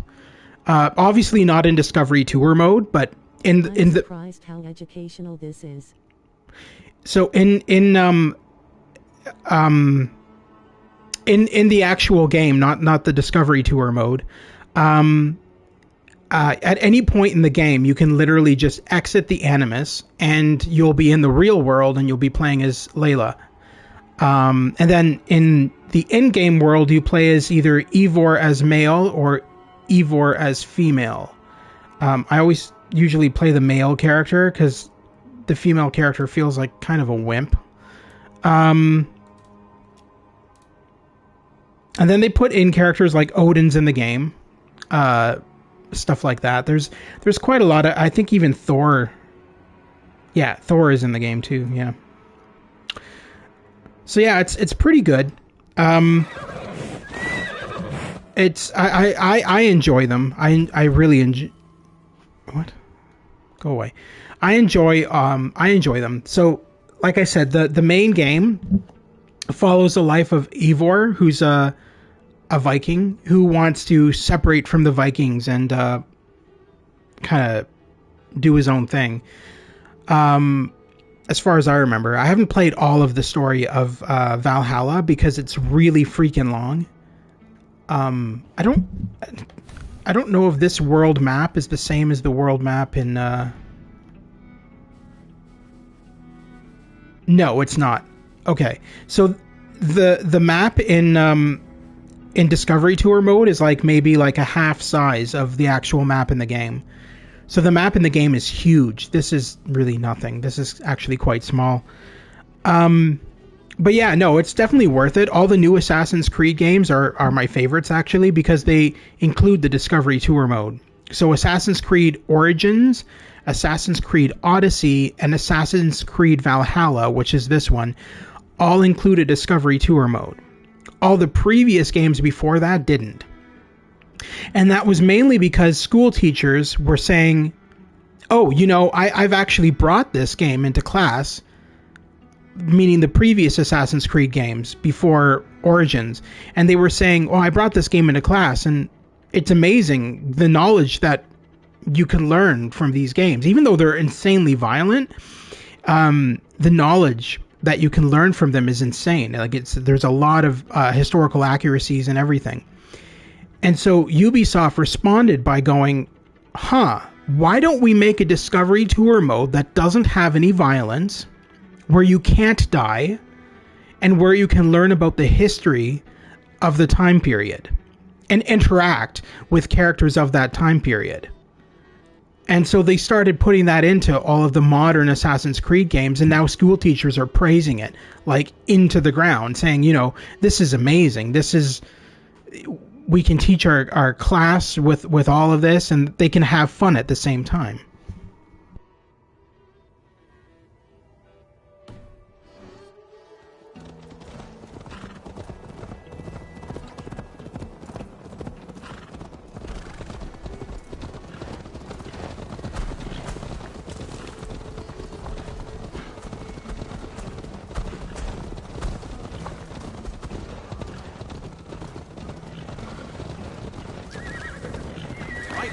I'll go.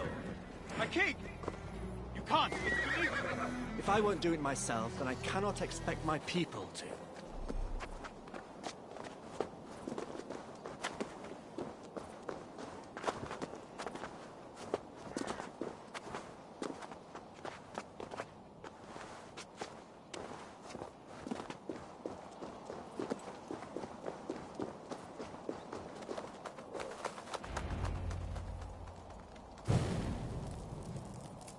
May this light be the symbol of a new beginning. The people will rise and take back the land that is rightfully theirs.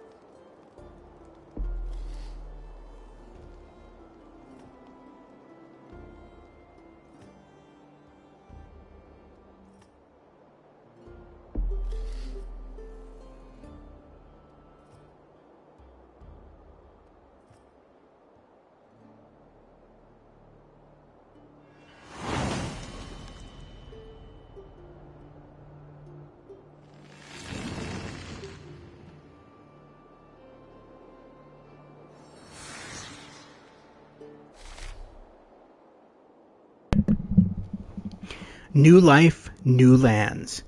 14 years have passed. Thorstein and Gunhilda, now wealthy merchants in the bustling hub of trade between Vikings and Anglo-Saxons, goes to slaughter more heathens. known as the city of Jorvik, begin what should be a perfect day.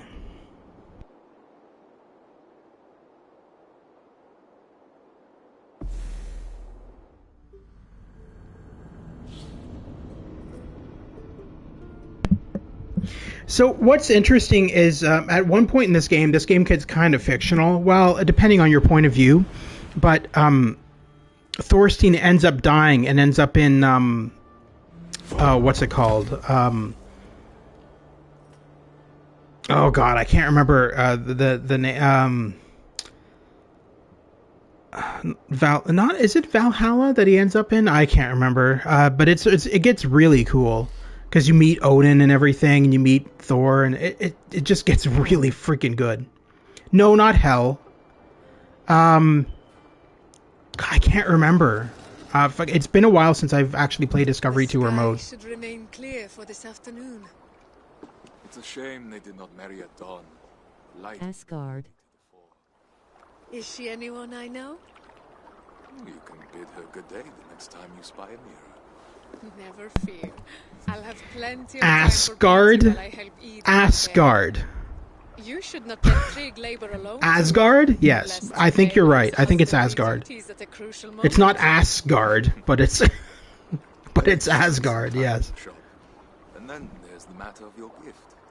The closest kept secret in all our 20 years of marriage. I'm impressed you've been able to hold your tongue. You surprise me every day. I thought it time I returned the favor, at least once. You already have. I may have grumbled when you woke me, but the sunrise was especially beautiful. Tomorrow then, as well? Let's get through today first.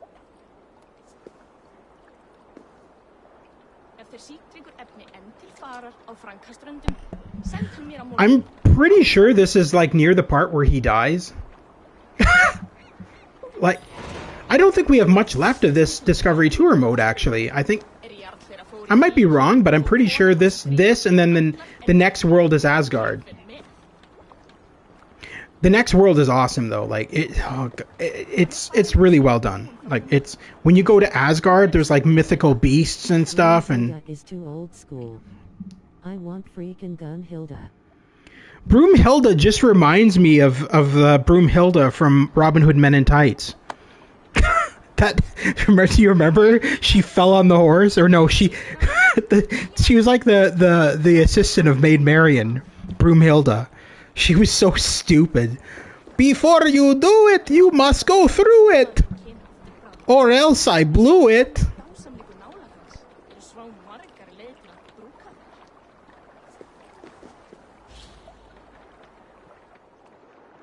I need to watch that again. Oh, it's fantastic. I mean, everything that Mel Brooks touches turns to fucking gold, in my opinion. That man is a comedic genius. But then again, I find that most Jewish comedians are like some of the best comedians. That's like Larry David. I've always loved his comedy. I mean, it's kind of sarcastic and over the top and not really that believable. That it would happen in real life, half the shit he says. But that's the point. That's what makes it so funny, is that he's so arrogant and so sarcastic that it is just downright hilarious. And Mel Brooks has been in a lot of Curb Your Enthusiasm, because Mel Brooks and Larry David are actually best friends in real life. And so he guest stars in a lot of episodes.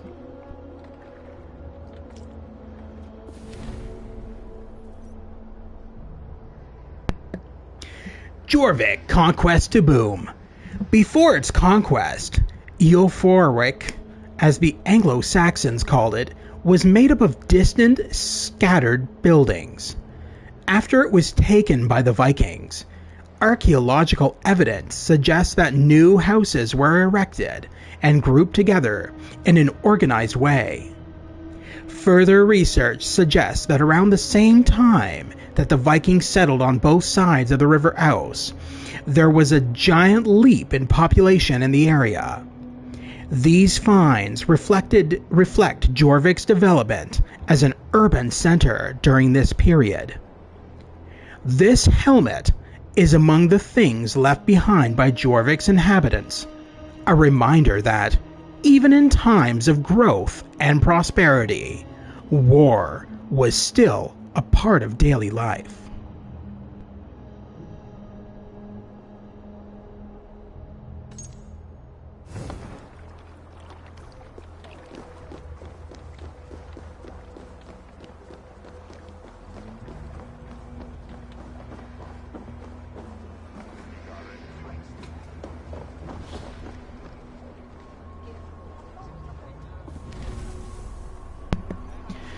The Market of Coppergate.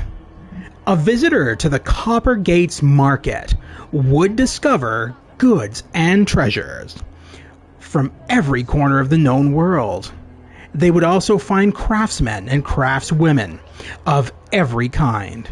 Potters, weavers, silversmiths, blacksmiths, leathersmiths, bead makers, glass makers, comb makers, sculptors of wood, horn, antler, stone, bone, and more. This iron lock and these leather shoes are just a few of the crafts they could encounter. They might also find slaves at the market, for slavery played a large role in the social and economic structures of the medieval Scandinavians and Anglo-Saxons.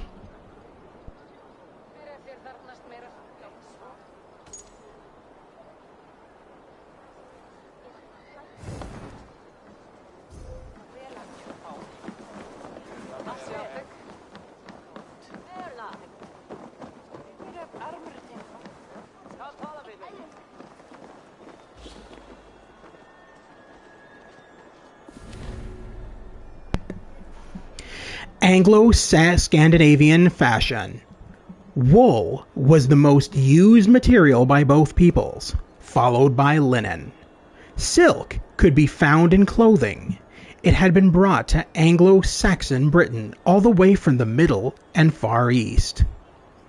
Anglo-Saxons and Scandinavians had different fashion styles. The Scandinavians liked dyes more than the Anglo-Saxons. Their clothing was brighter and more colorful. The coming together of the Anglo-Saxon and Scandinavian fashion styles can be traced by looking at brooches, decorative pins worn by women. When the Scandinavians first began to settle in Anglo-Saxon Britain, It was easy to tell whose brooches were whose. The Scandinavian Anglo-Saxon models were different in size, shape, decoration, and attachment. As the two cultures grew closer over time, their fashion styles and brooches became less distinct and harder to tell apart.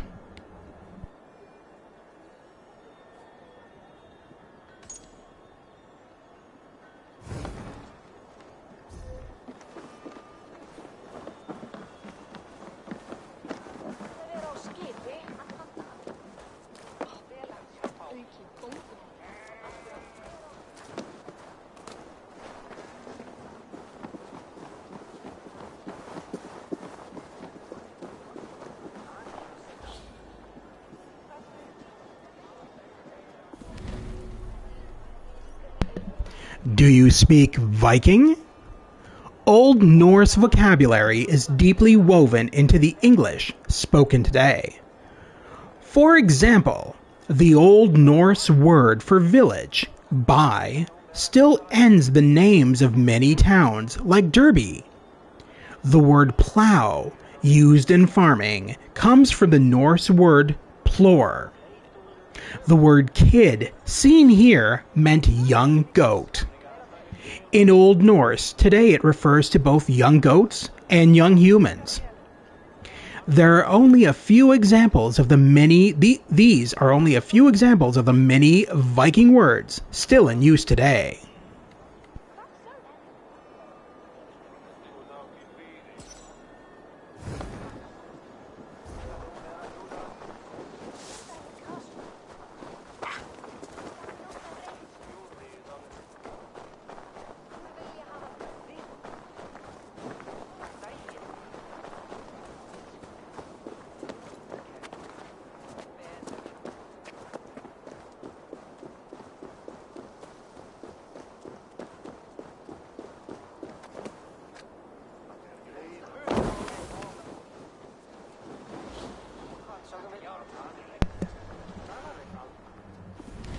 The Roman fortress.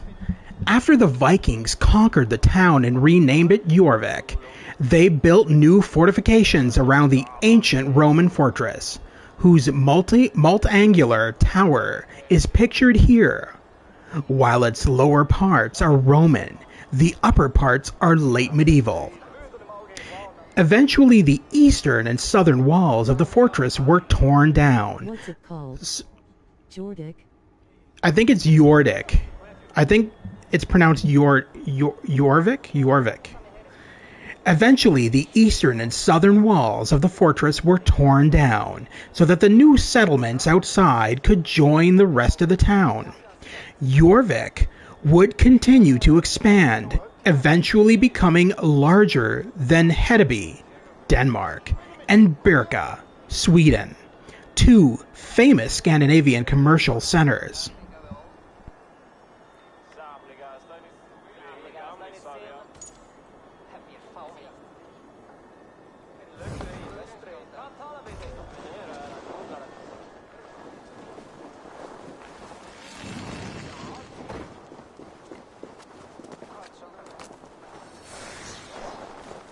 Jordik does often become larger than it had to be.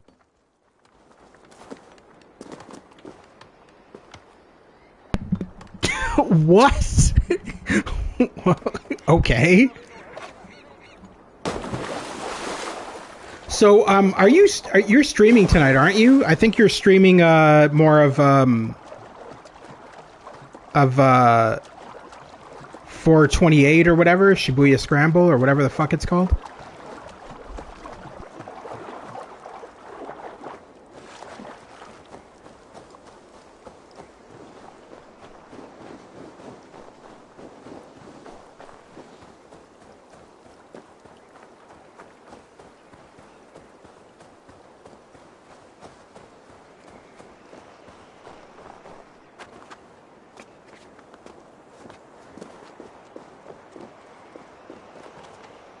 The idea was originally to stream twice tonight, but I forgot that the TRS-80 Trash Talk podcast is at 9.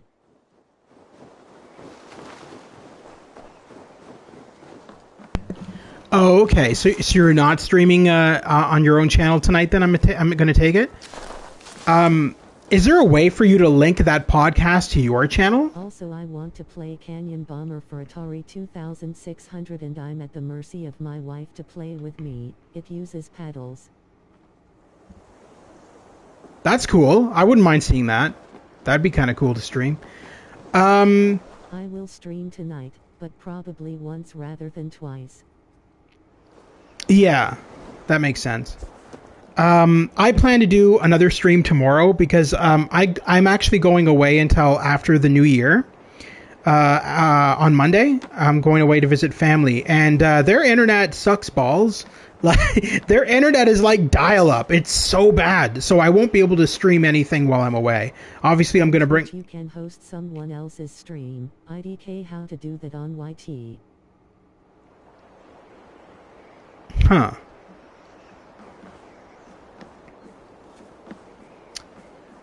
Jump, you bastard. Why aren't you jumping? Ugh. One sec.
So, did you get a chance to check out that Matrix video on my channel? Or live stream, rather? Not video. Well, I guess it's both. I was quite impressed by that. Obviously, it wasn't much of a game, but it was more of a tech demo, which I can appreciate. I know a lot of people went into it thinking, well, this game's... I suggest checking it out at some point. I know a lot of people went into it, a lot of gamers, and I was watching a few big name live streamers going into it and going like, well, this sucks. It's not really much of a game. And I'm like thinking to myself, no, it's a tech demo, you idiot. Do you not know what a tech demo is? Even the Matrix movie was a tech demo, winking face. Yeah. Well, the Wachowski brothers, when they made the first Matrix movie, they didn't know how it was going to do. It was a gamble. I remember watching interviews with them, and they were like, when we made it, we thought it was going to tank. And then it became very popular, and then it spawned the games, which were also directed by the Wachowski brothers. Enter the Matrix and the... They are the Wachowski sisters now. Oh, that's right. They're transgender now, aren't they?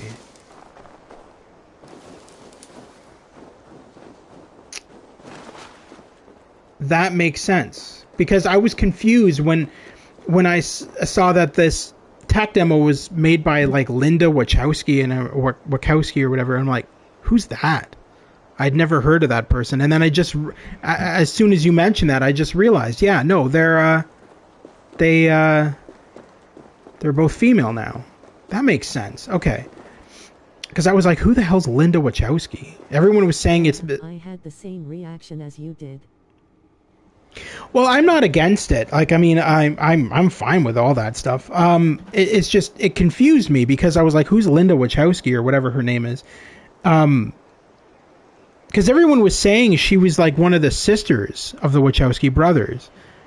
But that didn't make any sense to me. I was thinking like, well, why would a sister who has no relation to the Matrix movies or anything make the Matrix tech demo. My reaction was surprise. I think it's Laura. Yeah, it could be. I know it started with an L. But no, that tech demo was fucking amazing. I was like, is that their daughter? Yeah, right? Whatever. It is what it is. If people aren't happy in one body, I say, do whatever makes you happy. But anyway, no, that tech demo was fucking great. It was good for what it was. And it showcases... Now, I had to re-edit my video because I said that it's also on PC. It's not. That tech demo is exclusive to the PS5 and Xbox Series X. It's not coming out on PC. And it was made to showcase the power of Unreal Engine 5 on the next-gen consoles. To show what the consoles are capable of. So it was mainly a tech demo meant to inspire game developers to not only use Unreal Engine 5, which, I mean, who doesn't nowadays, and B, show what these consoles are capable of handling.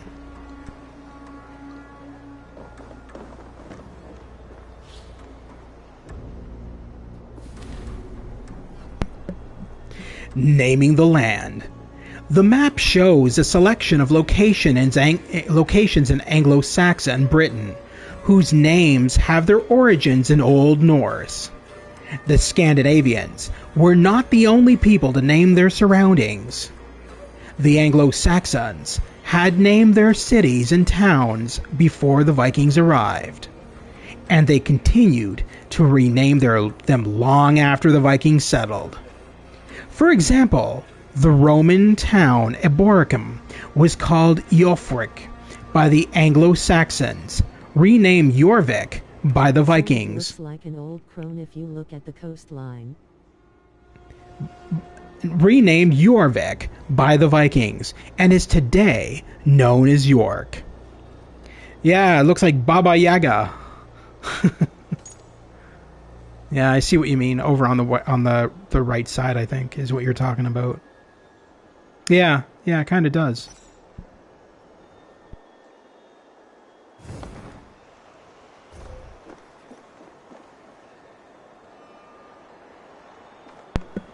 But yeah, you missed an interesting stream last night on Olaf's channel. So he actually took my advice, which I was surprised about because I didn't think he would ever do that. And he did a chat stream. Like, literally, he didn't stream a game. He literally just did a live chat. Now, it sucks because I was the only one who really showed up in there, but it was a lot of freaking fun. All we did was just sit around and chat and nerd out about everything. We talked about games. We talked about graphic design. Because I didn't realize this. All of his backgrounds, like his thumbnails on his YouTube channel that he makes for his videos, with all those CGI in the background, he does that all himself. Now, there's certain... How long was it? About 3 hours. It was fantastic. It was freaking fantastic. I hope he does more of those. I'll have his backgrounds. What? Oh, all of... I got it. Okay. Anyway, yes. So all of his backgrounds, yes. All of... Yes. So... All of his... Yeah, fuck you, Stu. Jesus Christ. Now I can't even talk. All of his backgrounds, a majority of them are made by himself. I mean, obviously he superimposes his face on character. He superimposes his face on his characters and stuff like that. That's common knowledge. I mean, that's obvious. But what I'm saying is, like, the CGI parts of the background, he actually renders himself in Photoshop. I didn't know that. So, like, there's, like, one that he had of, like... He made them. I didn't know that. I just thought he was taking screenshots from games and just popping himself into the scene. But no, he, like the spaceship, he rendered that himself. Pay someone else to do that wouldn't be cheap. No, he's really... I gotta admit, he's very damn smart. He definitely knows a lot about video editing and video design and everything.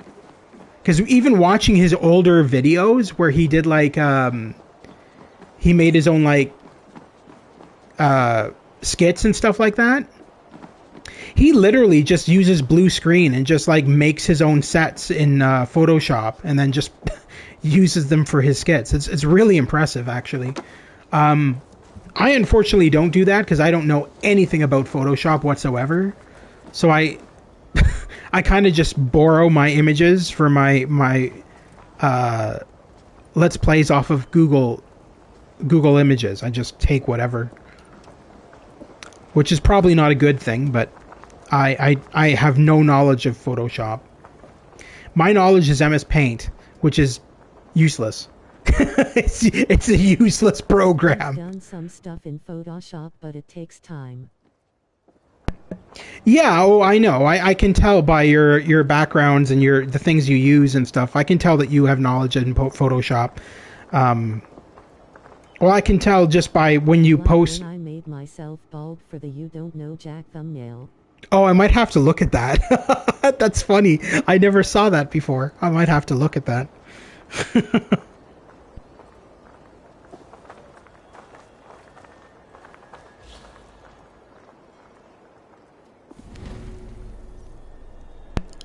What the hell's a wick? The words wick and vic referred to an emporium, a place of exchange or trade where scales like these might have been used to weigh silver. When looking at a historical map of Northern and Western Europe, one can see many towns whose names end this way, suggesting that they were once trading centers like Jorvik. There is a theory that the word Vic, combined with Inger, is the root of the word Viking itself. Inger means those who belong to. Together with Vic, it creates those who belong to the place of trade or exchange. The Vikings may have been called Vikings because they were traveling from trading center to trading center, from Vic to Vic. The word Vic also means bay or inlet in Old Norse, which could also be the root of the word Viking.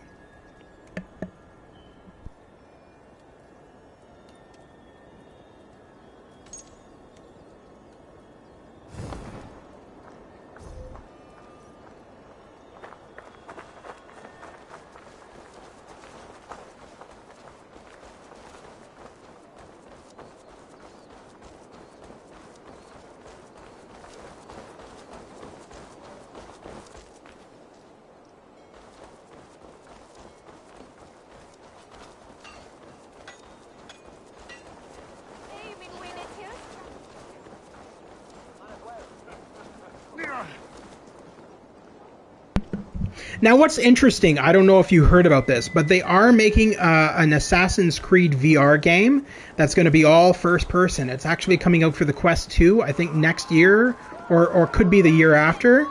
But I thought that was really cool, because, I mean, if they implement this technology into a first person VR experience, count me in.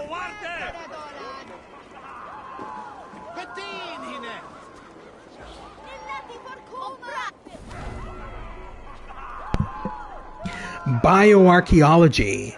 One way that bioarchaeologists study the past is through stable isotope analysis.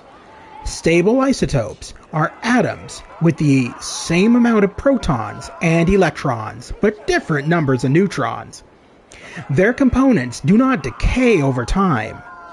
By studying stable isotope ratios in human bones, such as this skull, bioarchaeologists can learn about the eating habits and migration patterns of ancient humans.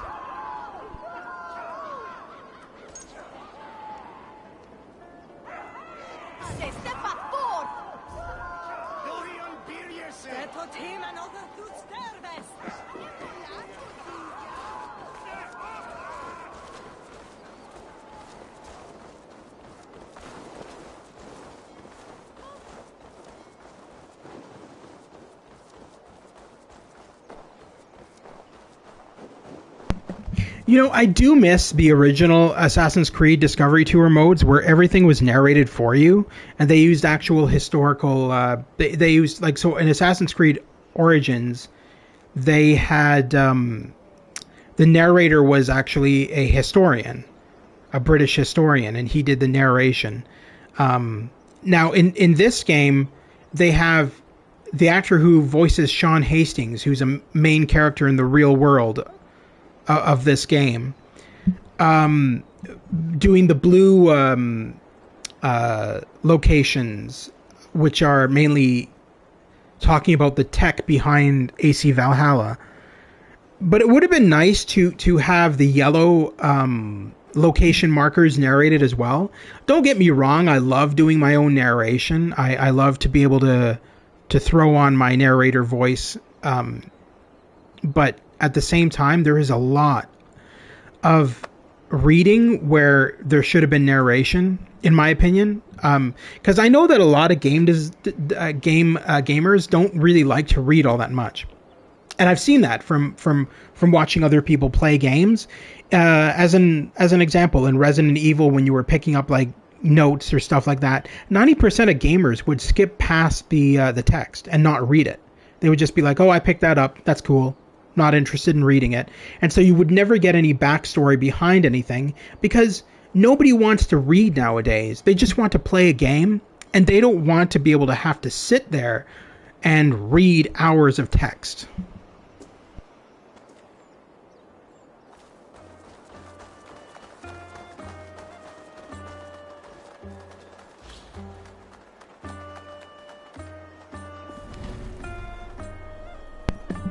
The Cross and the Hammer. The slow merging of Christian and pagan beliefs can be seen in these two artifacts. This pendant of Thor's hammer has been decorated with a Christian cross. The person who wore it likely had both pagan and Christian beliefs. This mold has been carved to cast both Christian crosses and the Norse god Thor's hammers in metal.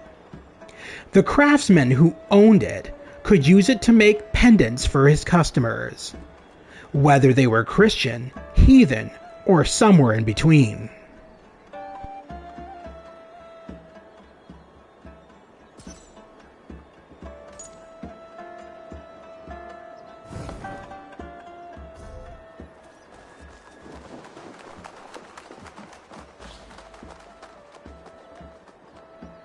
I don't know if you like rumours, but I do, and rumour has it York is one of England's most haunted cities.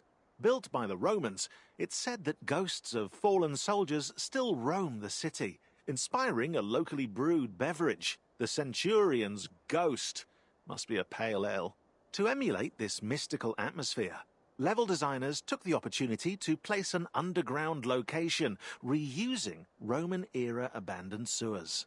It's a way for players to walk around unnoticed. But what if those ghost rumours are true? They're not true. Ghosts don't exist. Sleep well.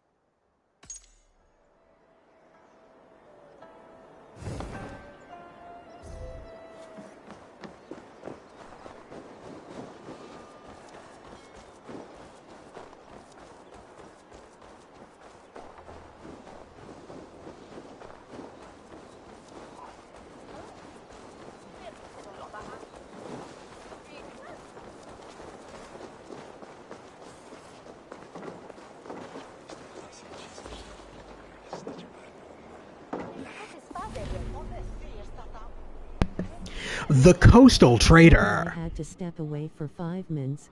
Yeah, no worries. No worries at all. The Coastal Trader. While the Coastal Trader is sometimes seen as the little sister of the cargo ship, the two were different in looks, load, and function. As seen in this picture, the Coastal Trader had a rounder shape and higher freeboard than the cargo ship. She was also much lighter, so light that she could carry no more than 4.5 tons at a time.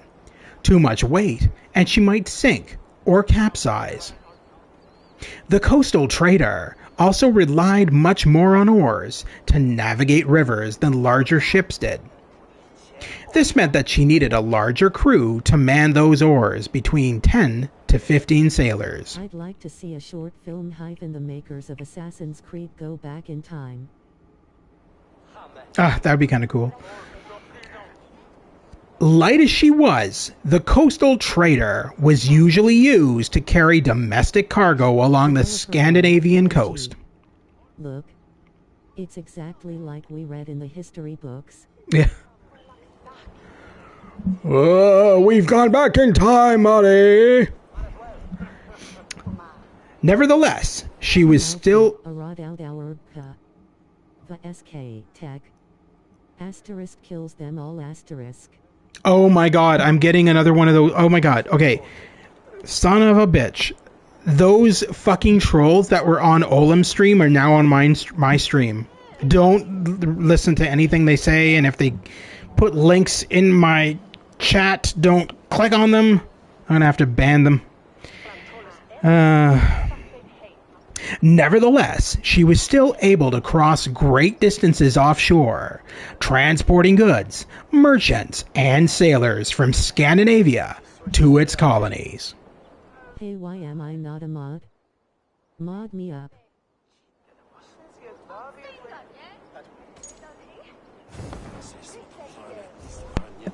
I'll actually do that after after I'm done with my live stream. But yeah, no, I can make you a mod. I'd be more than happy to. You're here pretty often as it is.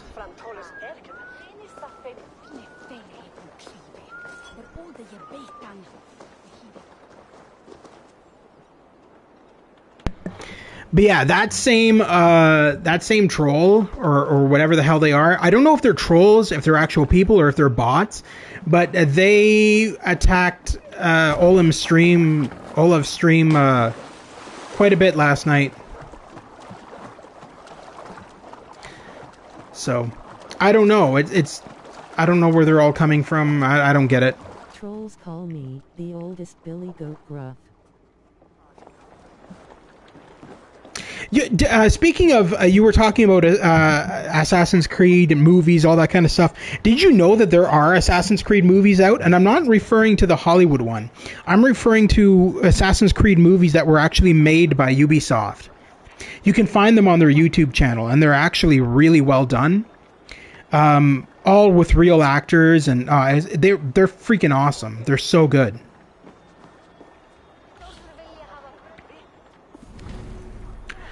The cargo ship, the Nor. As seen in this image, the ocean-going trader's hull was the broadest, widest, and deepest of all the Norse ships. This allowed her to bear... Reminds me, wasn't there a book and a game like that by Michael Crichton called Timeline? I never played it. Michael Crichton. I don't... The only time thing the cargo ship nor carried soup mix. The only time thingy that I remember was the game The Wheel of Time, which was way back in the day. But I don't remember a game called that. I don't know. I really don't know. I didn't even know that Michael Crichton really made games. I know he wrote books. And I mean, there's a lot of Jurassic Park games based off of his books, but yeah, I really don't know. This allowed her to bear more weight than her brethren, up to 24. A game based on a book by MC. Up to 24 tons in cargo. Because the Nor could carry such heavy loads, the ship was often used to commercial activity. A game back in 1984 or so called Amazon. What? He actually wrote a book in... What? I didn't understand that. He wrote a book called 19... He wrote the book 1984. Is that what you're trying to tell me? What's Amazon? What? I'm confused. The ship was often used. No. No. He wrote a game in 1984 called Amazon. Okay. Huh. 1984 was written by George Orwell. Yeah, no, that's why I was confused. I'm like, what? Was there two books? One written by Crichton and one written by George Orwell? That would have been confusing in bookstores. I like 1984. Which one? Anyway, Amazon, that's interesting. What was that on? Was that would that have been on PC? That's interesting. The only game I know of Amazon is the Amazon Trail, and I have all those games because I freaking love them. The Yukon Trail is my absolute favorite. I used to play that in high school all the time. C64, Apple, Atari. Okay. Interesting. But yeah, no, the Oregon Trail. Wait, the Yukon. No. The Yukon Trail. That's it. The Yukon Trail was the one that I played the most, where you had to go looking for gold. Freaking love that game, man. I still play it to this day. I should freaking live stream that, man. That game was so much fun. And another historically accurate game too. That was actually quite fun to play. The ship was often used for commercial activities such as trade or transport. Oregon Trail, Amazon Trail, Yukon Trail, Trail Mix, etc.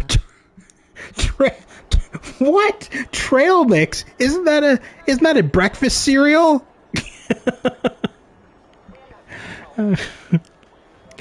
Oh boy. Yeah, I know about Oregon. I know about all those games because I have all of them. It's just that Yukon Trail was my absolute favorite. I just like the whole Canadian aspect of it and how stupid it was. Because I mean, the voice cast in that game was bad. I mean, let's face it. When you meet a Mountie later on in the game, he's like, "Oh, hey there, hey, you're going up to dig for gold, I heard. Well, safe travels there, eh? And make sure you come prepared." I'm like, why do they sound like freaking... No Canadian talks like that. That's such a stereotype. Trails of Arise is the newest game in the series. I didn't even know they still made those games. What the hell's Trail? This is a joke, isn't it? Trails of Arise is probably some freaking RPG where you're killing people knowing you. Anyway, I'm gonna go back to reading now, Stu. Mr. Interrupting me. Yeah, I figured. The ocean-going trader was adaptable. She could sail across both vast seas and shallow inland rivers. She could carry Scandinavian settlers and their livestock to the colonies, be they neighboring territories like Anglo-Saxon Britain or distant shores like Iceland or Greenland. As a merchant ship, the ocean-going trader did not need to maneuver as quickly as a warship. This meant she needed fewer crew members and oars to help her change course. Conveniently, this left more room for cargo and merchandise.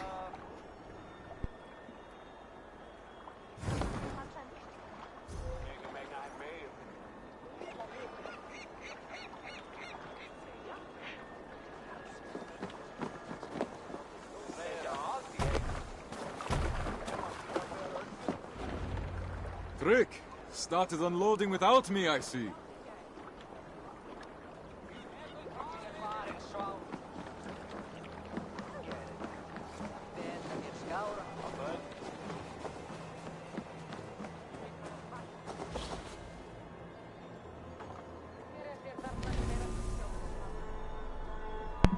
What's that guy's name?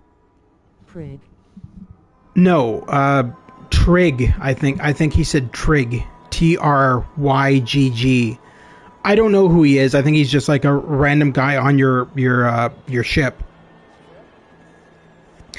The world comes to Jorvik. Goods were brought all the way from Eastern Asia to Jorvik's markets. The settlers could get their hands... Like trigonometry. Yeah, exactly. Yeah, that's what he's named after. He was the inventor. The settlers could get their hands on exotic products like spices, cinnamon, pepper, silk, or as shown here, a carnelian bead, all the way from India. The Scandinavians liked to show off how wealthy they were. Wearing a silk tunic or a headdress was a great way to let the world know they were rich.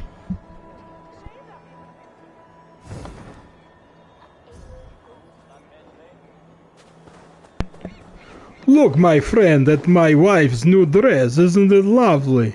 It's made from all kinds of beads, you see. It's very nice. Very nice. Very nice. Today they use a Tesla. Right? Yeah. No, actually, let's get this right. All the douchebags use a Tesla. It's not the rich. It's the douchebags who go, "Hey, buddy, look at this. I got a new Tesla here. I wonder if you want to go for a ride in it. It's a lot of fun."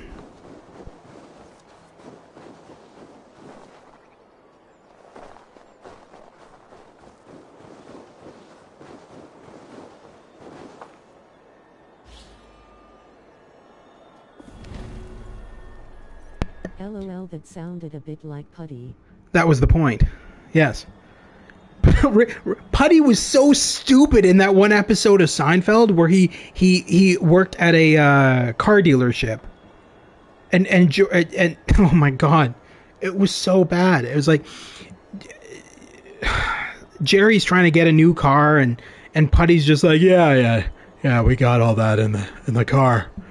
It's like he knew nothing about he was like the worst dealer ever.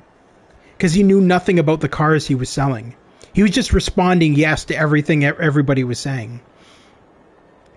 Does the car have air conditioning? Oh yeah, tons of air conditioning. Air conditioning all over. There's air conditioning inside, outside, on the roof. Everywhere. It's like fucking, oh my god.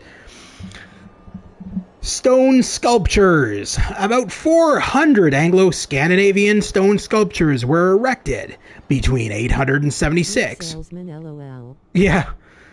And 1066 CE. It reminds me of there's an episode of Curb Your Enthusiasm where Larry gets a job as a car salesman, and it's so stupid because he's like trying to sell a Celica, and this Asian guy comes up to him and goes, "Can you do me a favor? Can you tell me what GT stands for?"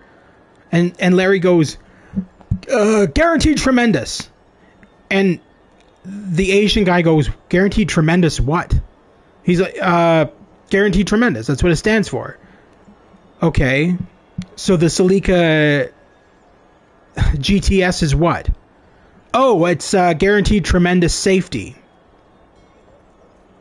So if I get the GT, it's just guaranteed tremendous. And if I get the GTS, it's guaranteed tremendous safety? Yeah, pretty much. Oh my god. How are you, a car salesman? About 400 Anglo-Scandinavian stone sculptures were erected between 876 and 1066 CE. This surge in new sculptures suggested that the Danelaw's population was growing and becoming wealthier. Some of these sculptures were engraved with both Christian and heathen symbols. For example, this cross features both a crucified Christ and intricate pagan patterns. This could mean that Christian and pagan beliefs were becoming more and more woven together in Anglo-Scandinavian society.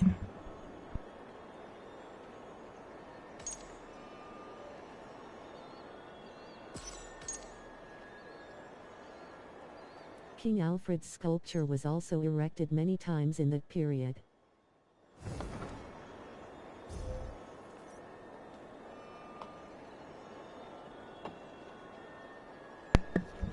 You know, I've been wanting to do a live let's stream. I keep on putting it off because I still have to finish all the games on the go right now, which is what I'm slowly trying to make my way through.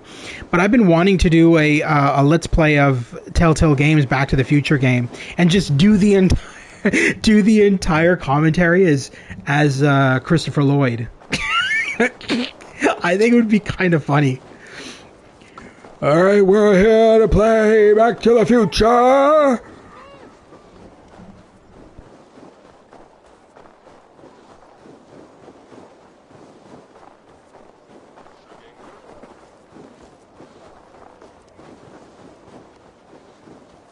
I think it would be funny also. Yeah, just have like Doc comment on the game that he's playing. That's not how I would react. I would totally do things differently.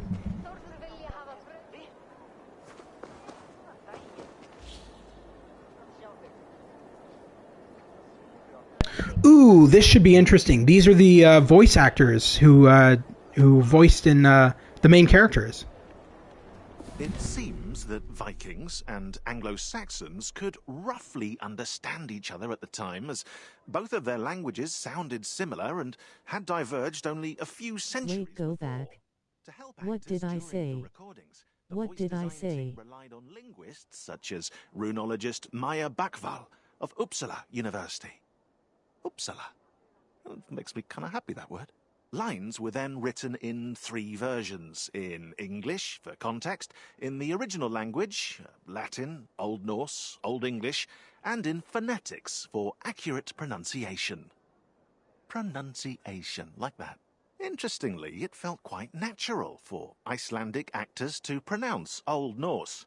Well, they wouldn't need a dictionary if their great-great-great-great-grandparents were around to translate, though that would be very unlikely.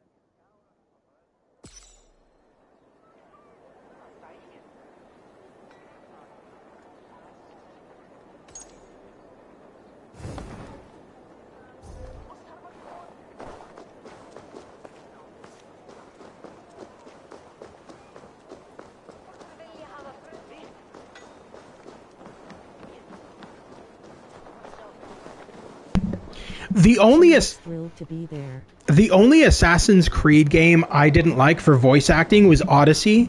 I didn't like the male version of I can't even remember his name, but the male version of the character you play, his voice acting was terrible.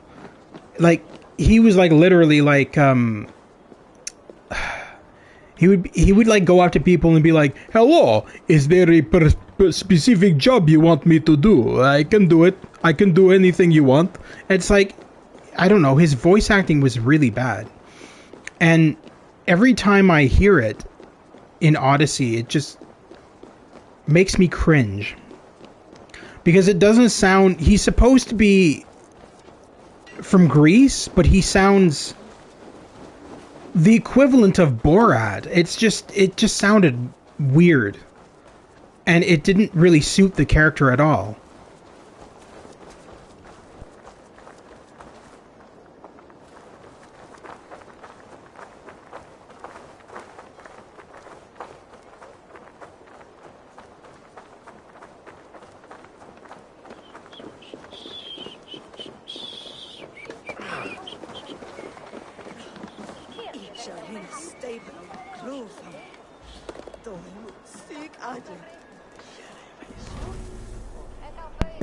Slavery.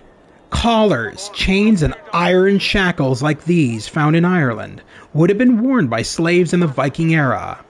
Scandinavian settlers may have brought slaves with them in the Anglo-Saxon kingdoms.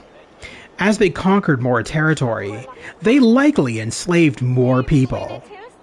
However, slavery was not new to the Anglo-Saxon territories, even though Christianity opposed slavery in theory. There were many slaves in Anglo-Saxon society. Scandinavian settlers may have bought slaves from the local Anglo-Saxons. Slaves were used by both Anglo-Saxons and Scandinavians for work in farming, construction, and more. While slaves had no rights after a time, some might be able to save enough money to buy their freedom.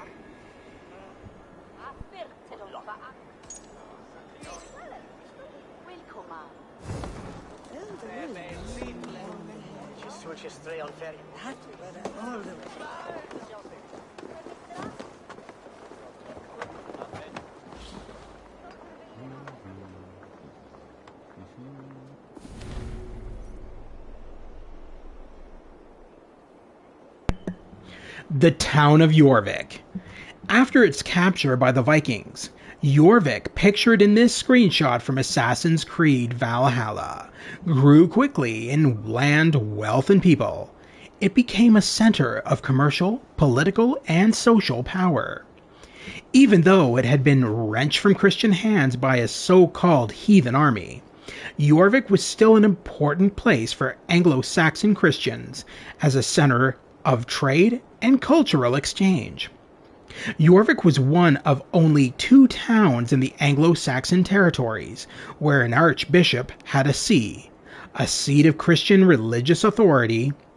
The Archbishop of Jorvik oversaw all the Christian faithful in the north from his seat in a heathen town.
Jorvik, now called York, is a great example of how Anglo-Saxon and Norse civilizations merged over time.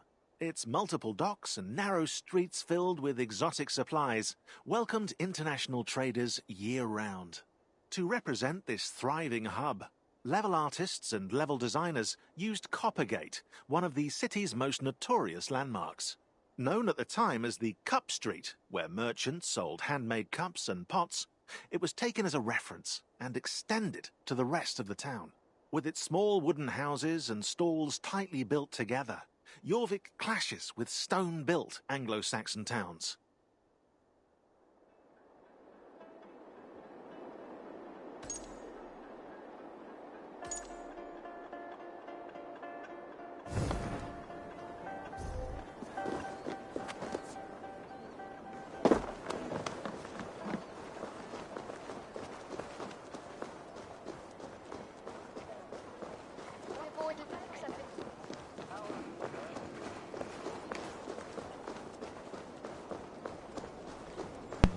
So I like to, as I said in my first playthrough of this, I like to, my part 1 of this, I like to do all the historical nodes before I go into the gameplay. So I have 3 more nodes left, which I'm going to go to, and then from there I'm going to carry the wares to my market stall in Coppergate, and we'll continue with the mission from there.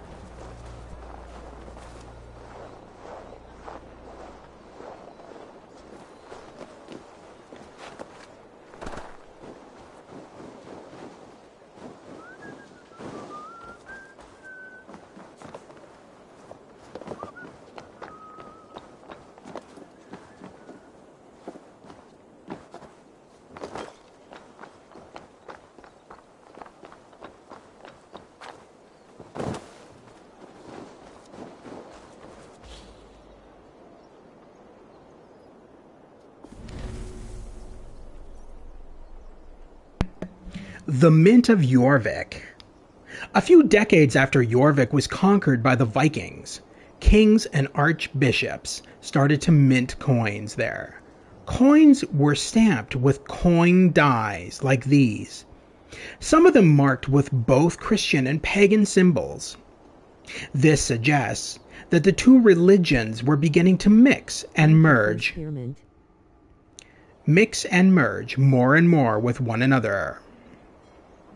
What? Spearmint. Oh, mint. Haha, mint. Yes. Yes.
A heathen army? In order to trade goods with Christians or to climb ladders of political and social power, many heathen settlers had to become Christians themselves. Conversion to Christianity was believed to shape both one's life and afterlife. As a person lay on their deathbed, they sometimes would turn to the Christian faith to secure their soul against eternal damnation.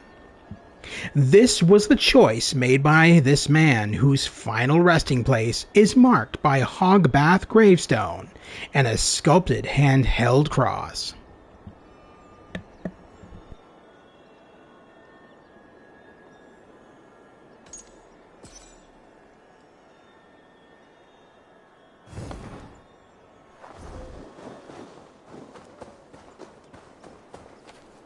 I hope it worked for him.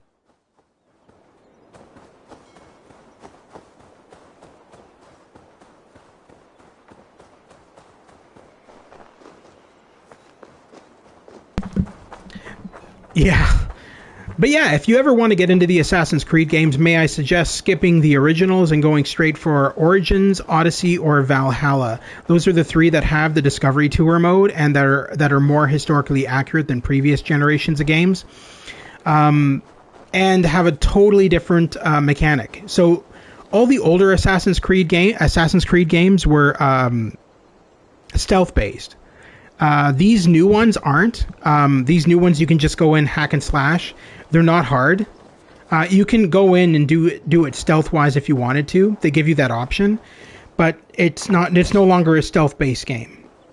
As of Origins, they've totally changed all of the gameplay mechanics and made it a lot easier, and now it's, I'd say, more like a third-person Skyrim than anything else. Want to get into the ass. Exactly. If you ever want to get into the ass. Assassin's Creed games. The ass games. Sorry, hit enter by accident. Yeah, I'm sure you did. Yeah. I somehow doubt that.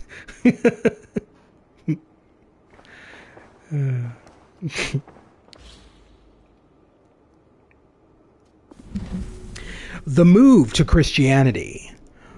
Wulfhere, Archbishop of York, and the person who issued the Styka coin seen here, was eager to welcome new members to his church. Through his efforts, and those of his clergy, many pagan settlers became Christian. Members of the religious and secular elite also helped to convert the settlers. Powerful Anglo-Saxons rubbed shoulders with powerful Scandinavians. This gave them the chance to introduce Christian ideas to the pagan chieftains. The settlers had come from many different places, and it is possible that some of them had encountered Christians before. Their possible familiarity with Christianity might have made them more willing to convert.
Heavy labor before getting married.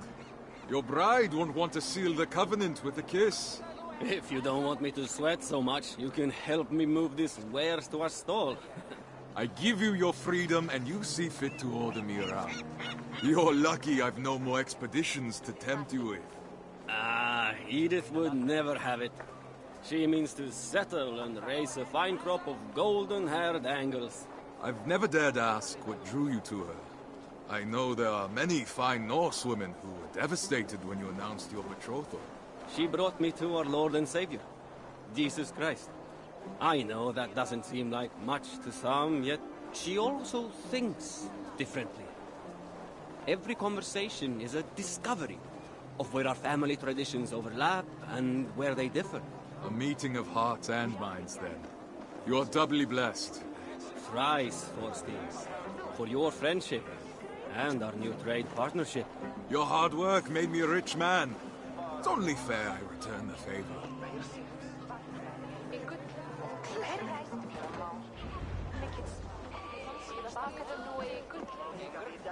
I'll have to make a few sales today to cover the cost of Trick's wedding gift. Welcome to Jorvik. I have fine wools from across the sea, mead and honey from the lands to the south, and warm winter pelts from the northern tribes. Good day. I've traveled from the Caliphate in search of gifts for the wedding of my daughter. I need 16 ells of wool, the pelt of a large bear, and 3 pots of summer honey. I hear your prices are excellent. You've heard true. Let me tally the cost.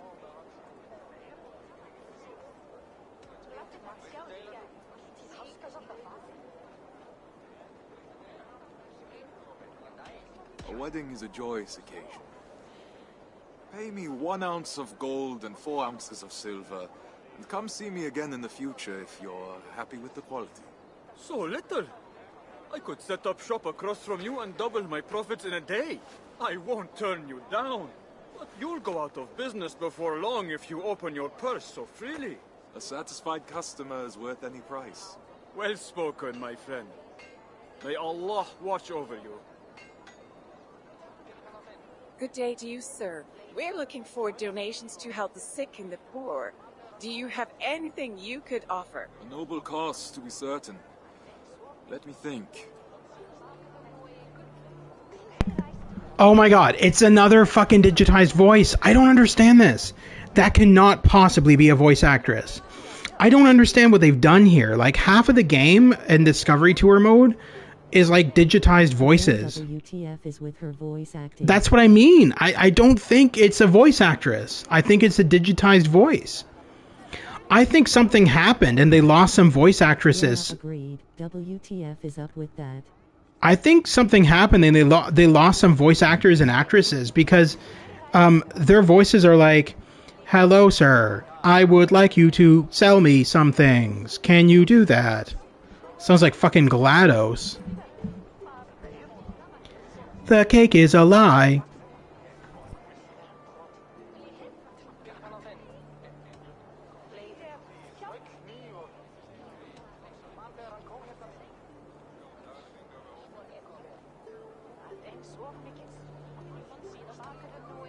I can give you some mead and some meat to fill empty bellies. But I'm afraid I can... LOL GLaDOS. Any donation is welcome, brother. The Lord favors those who give joyfully.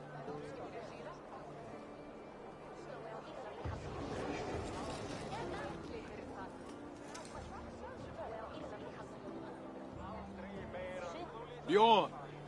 It's been many months. How goes the northern trade? Not well. The pigs are savages, and the angles are little better. It totally ruins the immersion. No middle ground to be had. Surely that's the nature of business, my friend. Finding a bargain that will work for everyone. Not when I owe money to Guthrum, it isn't. Can I count on you, Thorstein? If his men come for me, will you stand by my side? Take the cloak pins from that shelf and sell them in the marketplace. They'll fetch a fine price for little effort. Enough to keep Guthrum happy while I find buyers for my other wares, to be sure. You've saved me again, brother. Thank you.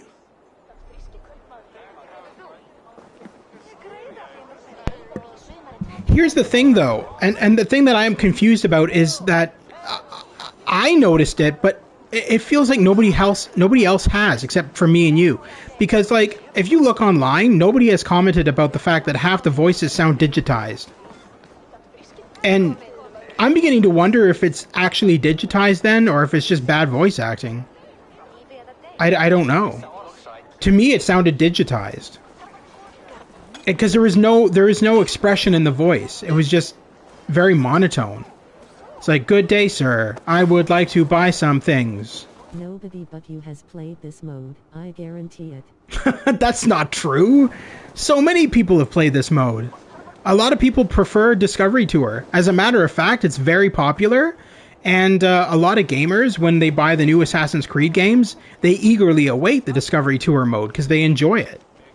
It's a lot of fun. You learn about cool shit and you do cool shit. Maybe for 5 minutes. No, trust me, Stu, a lot of people really enjoy these games, the Discovery Tour mode. Obviously, they like the Assassin's Creed mode, too, because you're going around killing everybody, but Discovery Tour mode has its own unique interests, and it's fun. It's fun to just be able to, like, live in this time period and experience the life of a tradesman or whatever. Hello. I would like to commission a runestone to commemorate many years of happiness and success with my wife. A fine choice. LOL, I was just thinking, you should have a rage meter. Show me. First, And be able to switch from Discovery Tour mode to Assassin mode.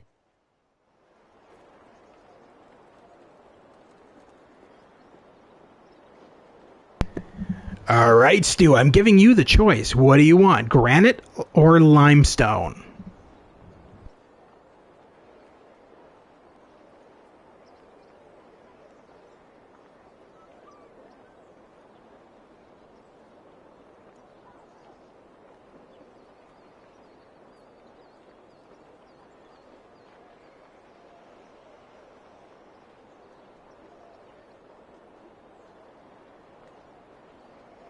It should be like granite. No, limestone. No, F__K this. D. That's what I mean by a rage meter. Yeah, I asked you a question, though. That didn't answer my question. I asked you, do you want granite or limestone for the brooch that he's making for his wife? What would you prefer it be made out of? Can you repeat the question?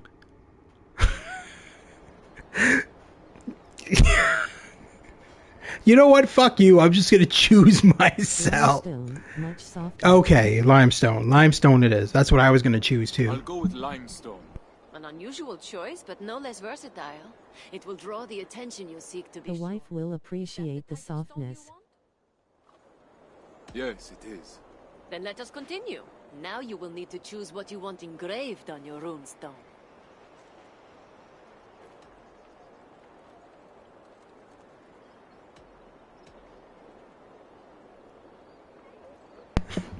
It's too bad you couldn't, like, have the ability to type in what you want to say on your runestone for your wife. We've been married for a very long time, but here's the thing. I don't like you anymore. I don't even care about you, nothing. Go fuck yourself. Goodbye. I got the clap at the brothel last week. Sorry, what? Oh, no. Oh, that's funny.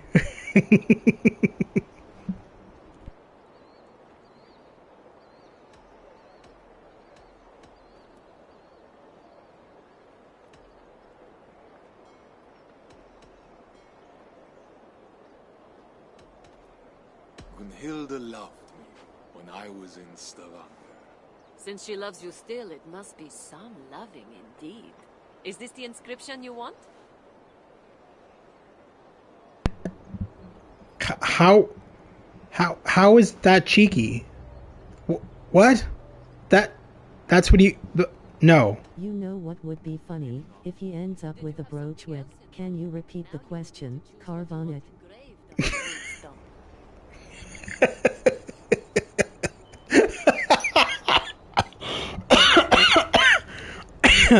Oh my god. That's terrible. Because it's terrible because of what happens. So he dies and then his wife discovers the runestone. Could you imagine if she discovers the runestone for her and all it says on it is, can you repeat the question? Oh, I'm dying. Oh. LOL.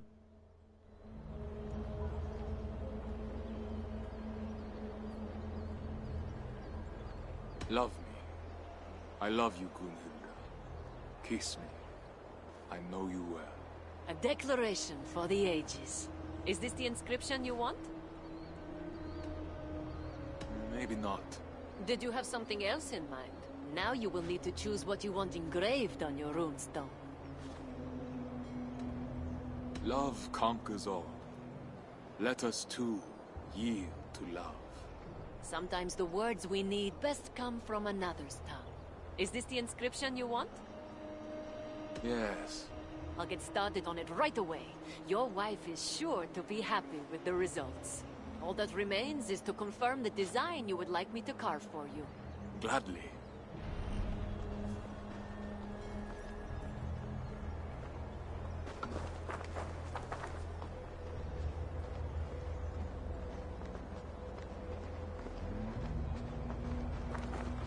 Tell me about this style of carving. The cross represents the Christians' redemption through the death of their Lord and Savior, Jesus Christ. It is a symbol of faith, hope, and eternal love. Do you want a Christian cross for your wife? I'll be here if you have any more questions. This looks like a nicely hewn runestone. It is tall and proud. A runestone will declare your words to the world for all the ages. It is a symbol of strength, wealth, and remembrance. Do you want a runestone for your wife? A good, solid runestone will soon be yours then. I am certain your wife will be delighted with the results. Then we are all done.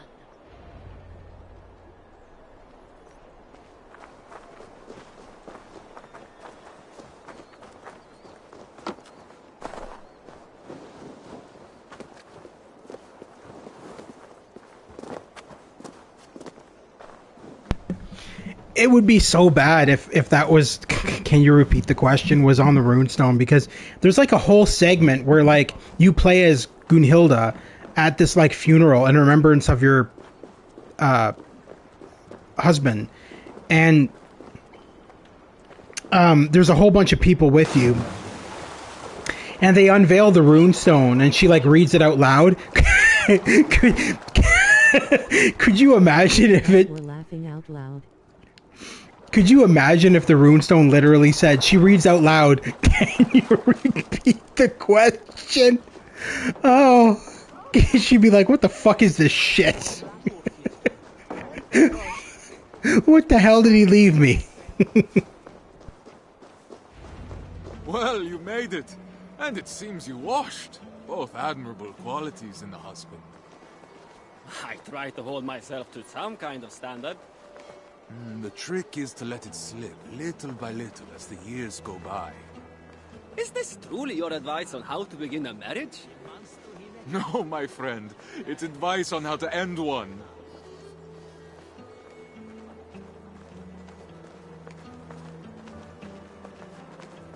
When the threads get tangled like that, He should beat the crap out of this guy. one small move and you'll need to cut the whole cloth. It's his wedding. Why would I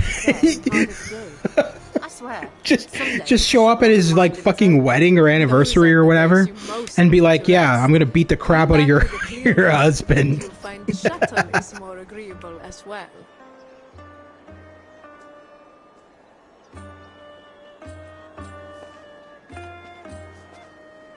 What a vision stands before me. But of course, my wife had an excellent canvas to work with. Ever the flatterer, Thorstein. Don't you know I'm soon to be a married woman? Which is why I must get all of my compliments in now, before you turn as haggard as Gunhilda. One of these days, she won't forgive you for these jests. Then on that day, I hope the gods themselves will intervene.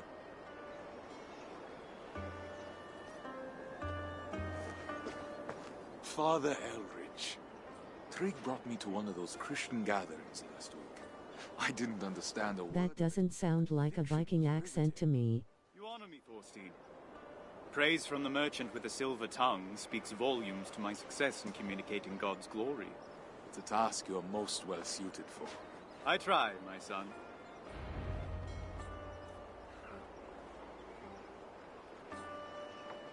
Brothers and sisters, we are gathered here today to witness a merging of the traditions of Northumbria and Norway, as Trig and Edith begin their new life together.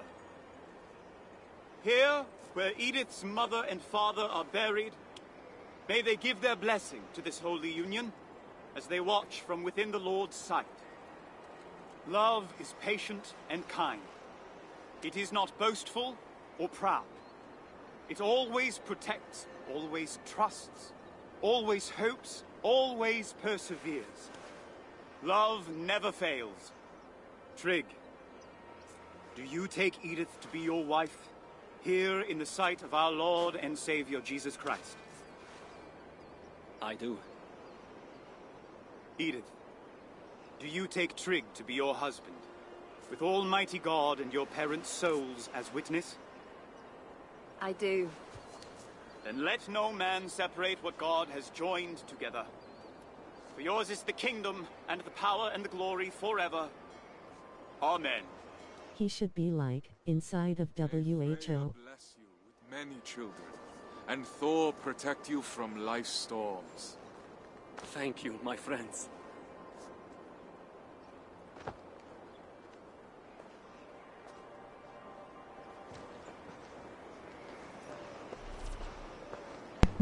Yeah, if you were referring to, when you said earlier they don't sound like a Viking, who were you referring to? Idiot, not WHO. Yeah, I know what you meant. Yeah, I know. My text to speech thing on the PS5 is special. I get it. But Edith is not a Viking. She's from England. That's why she had a British accent.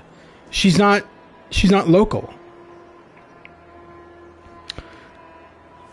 I'm so That was the whole jab of him like marrying a British woman when they were talking earlier. There's a new baker in Coppergate. She married Trig instead of Erky. Suppose I'd best learn to bake. Who the hell's Erky? Is this an All in the Family jab? I've been looking everywhere. I said you would vouch for me, but they want the gold now. Slow down, Bjorn. We'll talk to them together. I fear they want to do more than talk, brother. My husband and I are on our way home. Yes. This won't take long, I promise. Keep that delicious stew of yours by the fire, and I'll be back before you can lay out the bolts. If you don't have him home before moonrise, I will come and find you. You won't like what happens after that. Please, Thorstein, quickly. Keep the hearth warm for me, my love.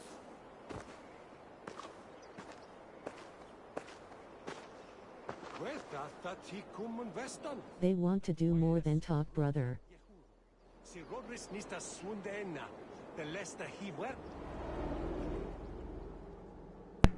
Well, that's okay. I swing both ways. Also, are you Hulk Hogan now? What? No, I'm Gunhilda. What? This is where she learned that her husband is dead. Her husband didn't survive. You coddle him, my love. He's a grown man, not an errant child. Slaves talk, Gunhilda. If he returns to his family and says we mistreated him, I might find myself in a duel. No duels until you've worked on your swordsmanship. He didn't survive that talking.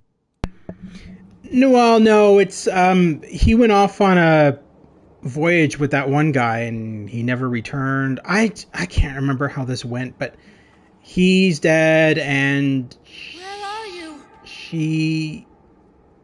I don't know. It has something to do with Viking myths. This is where the game takes a weird turn and becomes more mythological than historical. Thorstein, wait!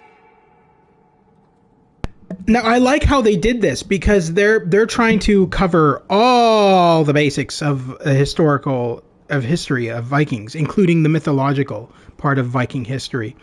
So this is how they weave into the mythological part by having Thorstein die and then she goes to Valhalla or whatever the hell it is. I can't remember where she goes to. Alfheim? I can't remember. We'll find out soon enough. But she ends up going there and that's where you meet all the gods and everything. And that's where the game ends up becoming... I know I made this joke last time also, but it's cool they had a Jewish Viking in the game. Yeah. Now I just picture like a Jotunheim. Then now I just picture like a sitcom called Thorstein. Let me help you. What's the deal with Vikings?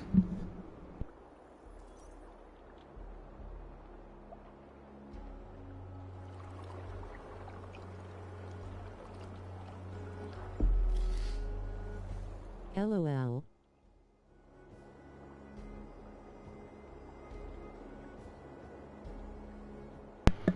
Thorstein has disappeared and wife is upset. As days turn to years, she has only one goal: to discover her husband's fate and kill the man responsible for not bringing him back to her.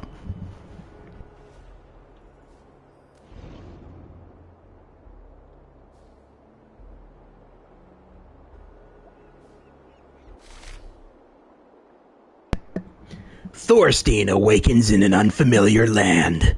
His memory's gone.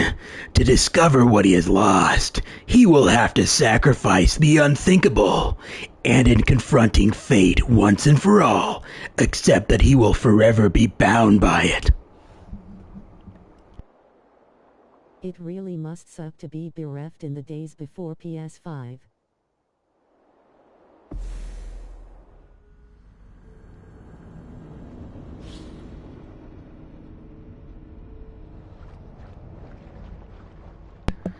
I believe this is where we are now in the mythical age. Now we are going to learn about Thor and Odin and their fight for survival.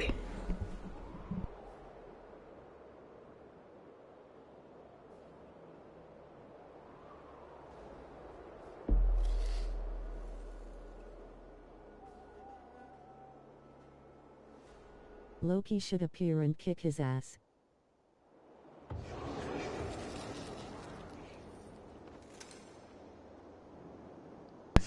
You're named after Thor. We're done here. I don't think he's named after Thor, but I don't trust him. Maybe. I don't think so though. Loki is in this, actually. I was just... I can't remember. Where am I? What is this place? Why is there grass that is red? Why is there trees that is grey? You! Come over here! Don't be shy! Why is there a fat man riding on a moose?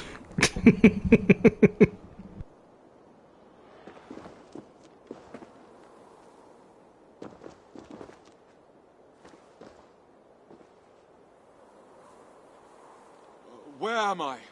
Jotunheim, land of the giants. Loki thought it would be fun to play a trick on you humans. I need a word with him. Feisty! Don't waste your time. Get a little closer, don't be shy. Did it so I wouldn't notice him stealing my stuff. Get a little closer, with Arid Extra Dry. Ha. I told you it was Jotunheim. I wish it was. Then I wouldn't be stuck cleaning up Loki's messes anymore. Come. Hold on. Loki, Jotunheim.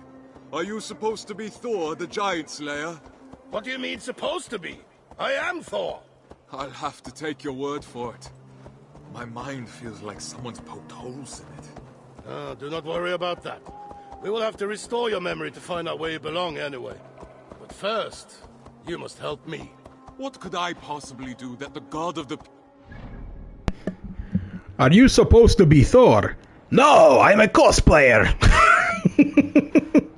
I'm on my way to a convention. But then I saw you in the snow and I thought, what the hell? I will stop on my moose to pick him up and see if he's alright.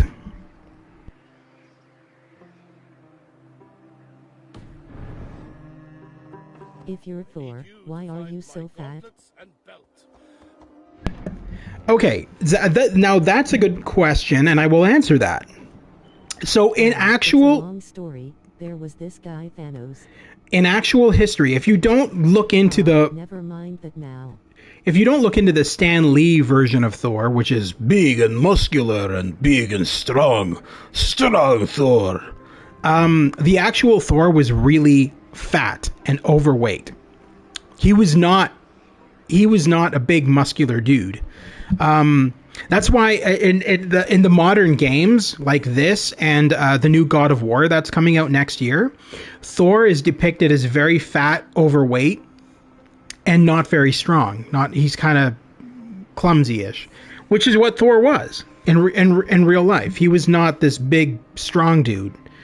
It was only Stan Lee and What about Voluminous Volstagg?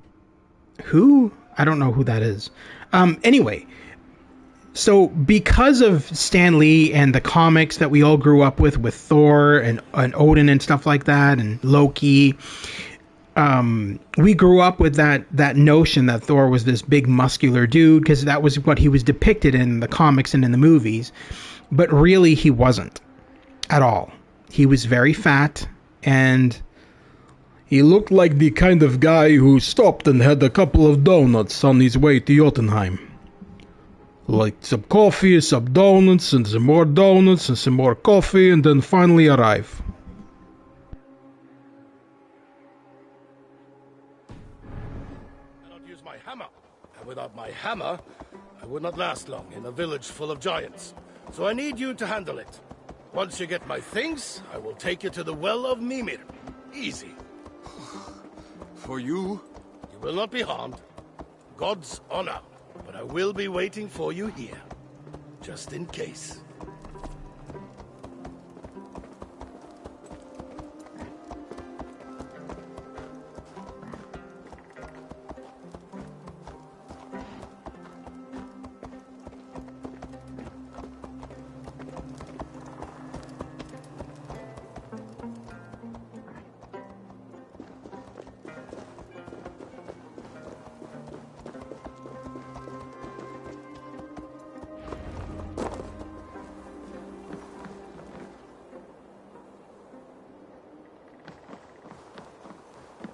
I think you should kill Thor and take his moose.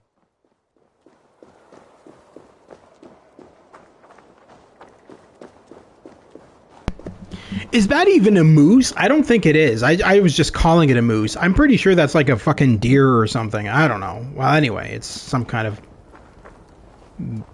What? What are you people even doing? Go back to work. Stop humming. What do I pay you for? This guy sort of looks like Kratos now that I think about it.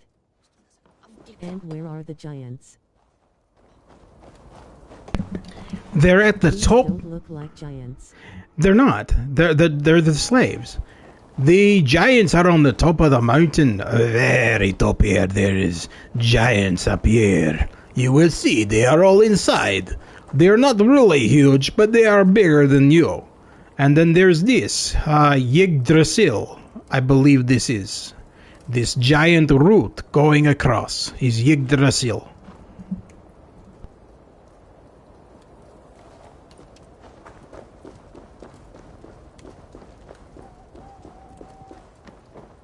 Giants.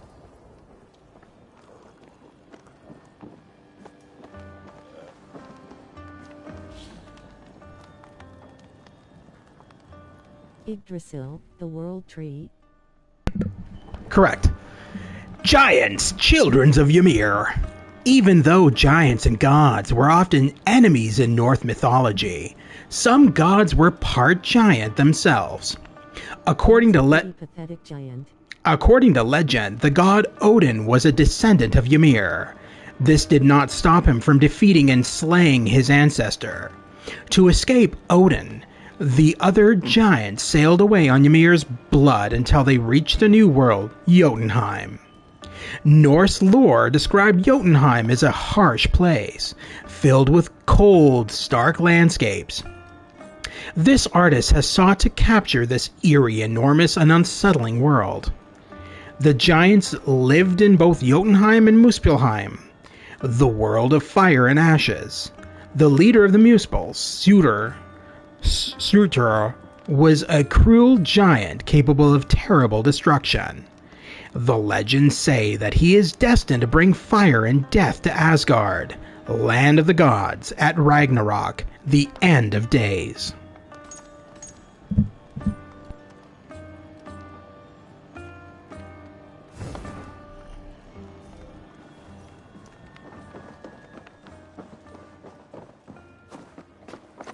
They seem much more peaceful than in the sagas.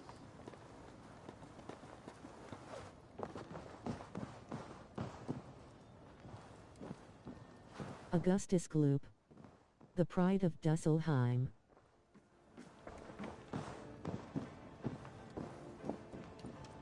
That must be Thor's belt.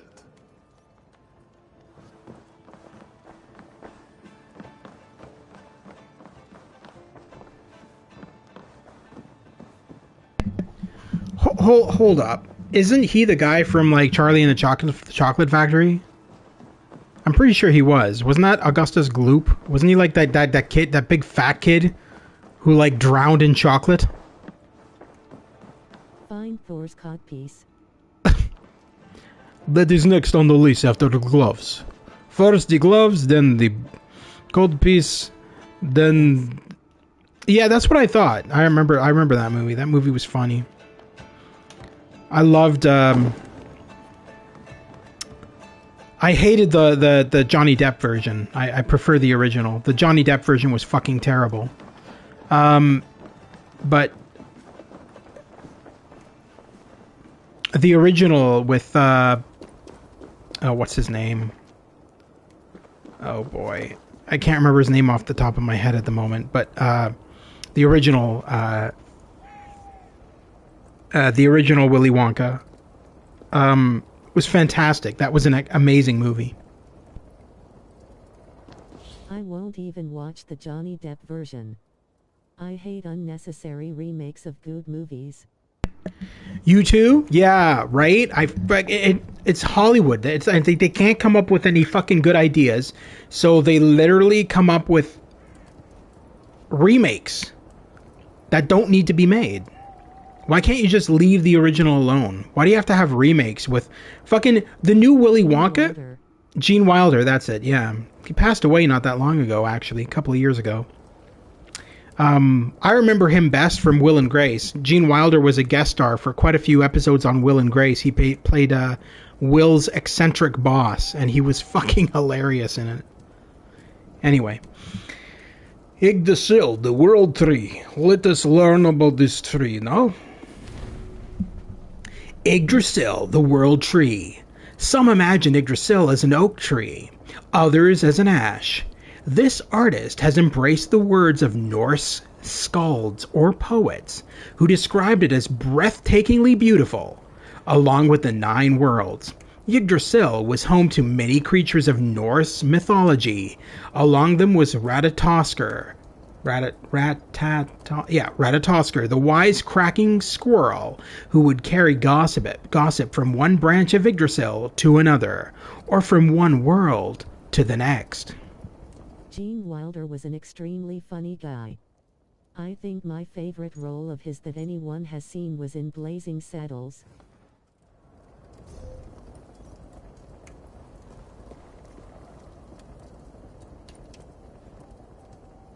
But you need to also see the totally unknown movie, The Frisco Kid, starring Gene Wilder and Harrison Ford.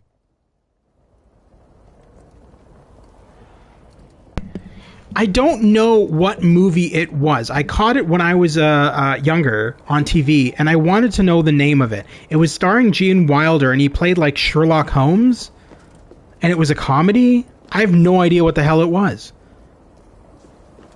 But I have no idea. Yeah, I have no idea what the hell the movie was.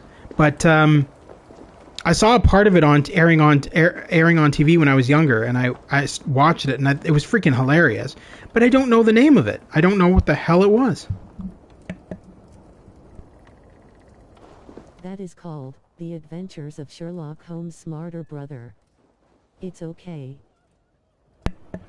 That's literally the name of the movie? What the fuck? Was it made by Mel Brooks? Sounds like something he would write.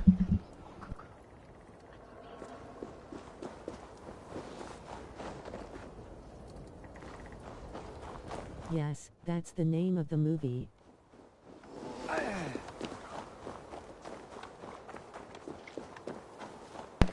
Well, wait a minute. That doesn't make any sense. Sherlock Holmes' brother would have been... It's not Mel Brooks. I think Gene may have written it. He wrote a lot of stuff with Mel. No, I know he did. They were like really good friends. Yeah, I know. Yeah, Mycroft Holmes. But Mycroft Holmes was never depicted as being smarter than Holmes, though. He was always kind of more into politics and less into... I don't know. It's kind of weird. Anyway, whatever. I just want to look at the world tree on the map. It's kind of cool. Alright. Let's walk past these dancing midgets.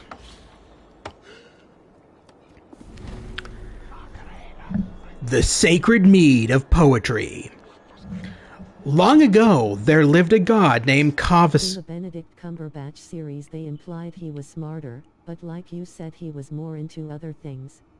Yeah, well, that's what he was in the books. He always found that Holmes was annoying. Sherlock. He always found that Sherlock was annoying. And I know that in the games, he's like... he was portrayed really well in the games. I think it was in Crimes and Punishments, the first one, where he involves you in a case that involves like a train that just disappears. Like it gets ready to come into port and just vanishes, and nobody knows where it went. And he comes to 221B and he's like, Sherlock, I know these cases interest you more than my politics. So here's a case you may find interesting surrounding a train that just vanished off the face of the earth. If you've never played those Sherlock Holmes games, you should try them. They're a lot of fun. They're a very adventure game, and they're honestly a lot of fun. Even the new one that just came out, which I plan to live stream at some point because I do have it on PS5. They're really cool. Long ago, there lived a god named Cavasier. Cavasier was one of the most intelligent and knowledgeable. Like any of them. I need to. You really do, especially if you like adventure games and mysteries. They're a lot of fun. They're amazing, actually. Was one of the most intelligent and knowledgeable creatures in the universe. He traveled a lot, sharing his wisdom, until one day two dwarfs decided to keep his knowledge for themselves. They killed Cavasier to steal his wisdom. Then they mixed his blood with honey to create the very first mead. It was a magical potion that could give anyone who drank it the power of scholarship, poetry. Norse people with poetic gifts were said to have tasted this magical mead, seen here contained in a drinking horn in Assassin's Creed Valhalla.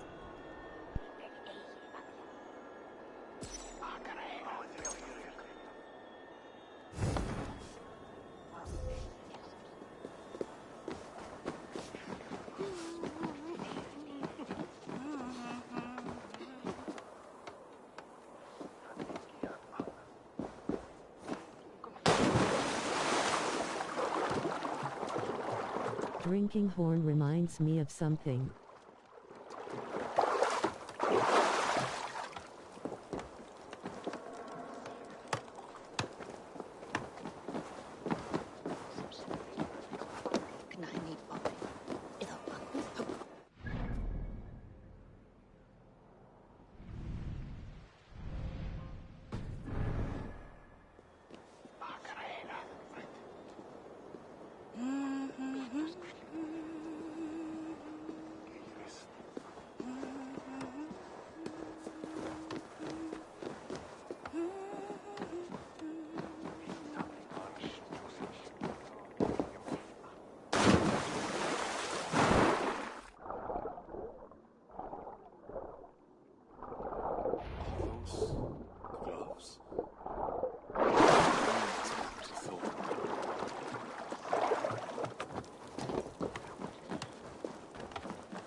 Ladies and gentlemen, I finally found Santa Claus.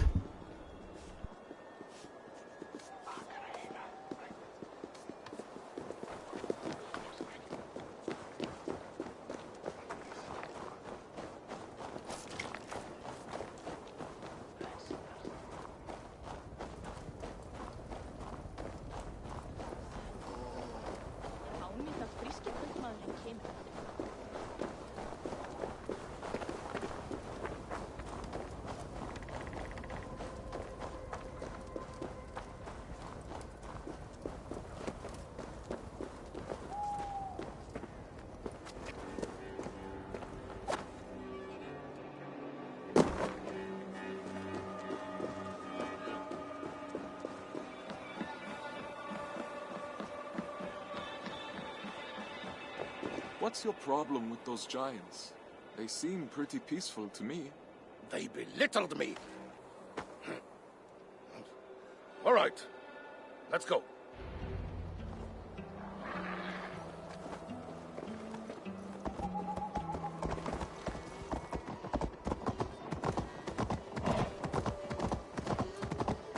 Are we going to Midgard?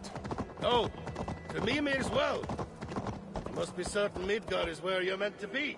Mimir will know. His name sounds familiar.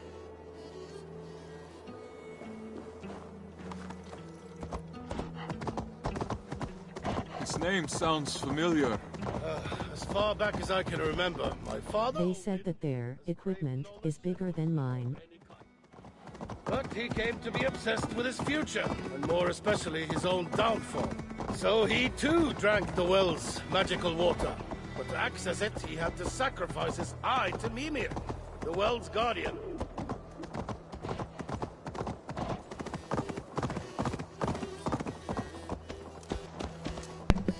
Now, in the actual game, I believe you get to fight Thor and stuff like that, because Discovery Tour mode is not a fighting game at all. There's no fighting involved in this game whatsoever, because it's learning about the history. But in the main game, when you go to Jotunheim and stuff like that, obviously it's all fighting based, and you probably have to fight the giants and everything as well. Take some thought.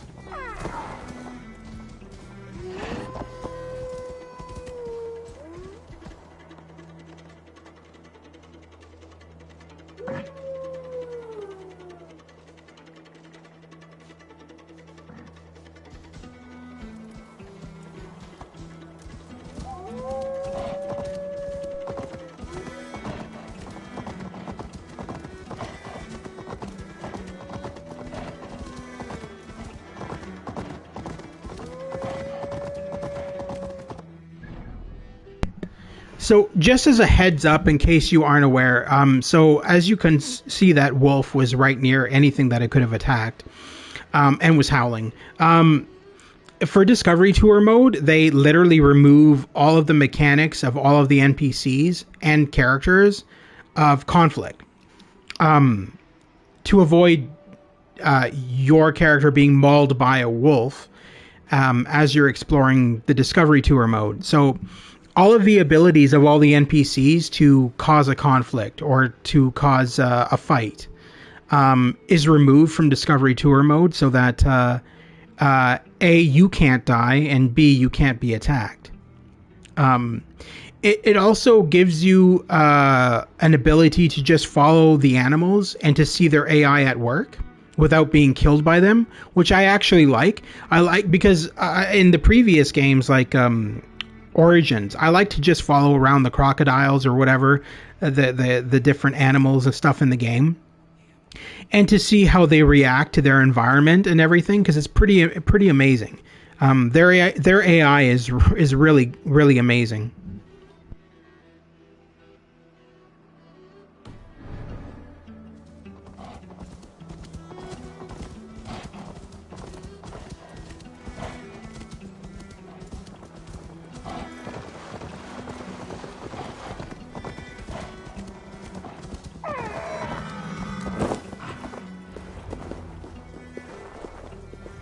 I'd prefer to see you kill them. By them. Here we are. Off you go. You're not coming with me. Do you really need more hand-holding? Go. I will wait for you. Oh, and be respectful. Mimir doesn't have the same tolerance for mortals that I do.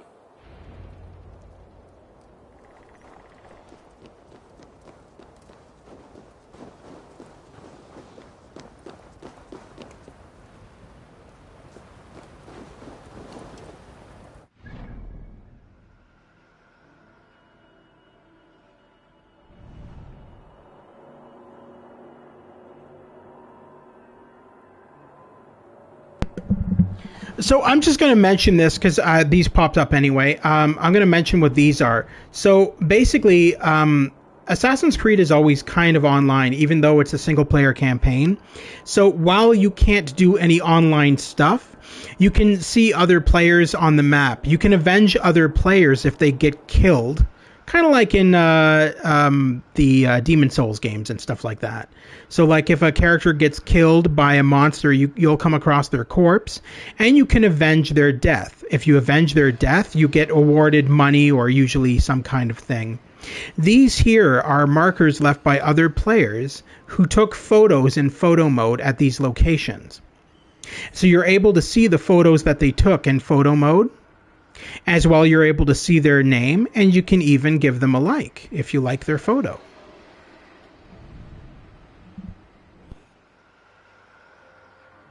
I hate this always online shit. It's such lazy bullshit.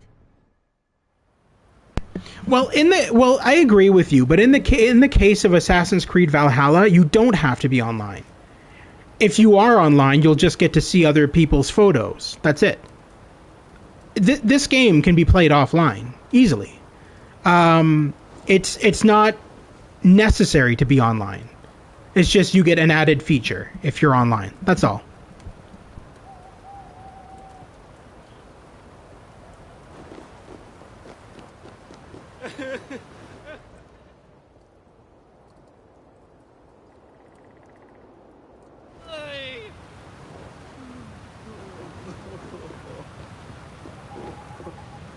What happened? I sacrificed the only thing I had, my hammer, my human vessel. Mimir didn't grant you the knowledge you sought? I wanted to best my enemies, to see the looks on their faces as all their plans came to naught. Now I'm trapped here. I can never return to Midgard. What's the point of outwitting your foes if they'll never even know it? Ah, I see. Be careful. Learn from my mistake. Don't sacrifice anything you will regret.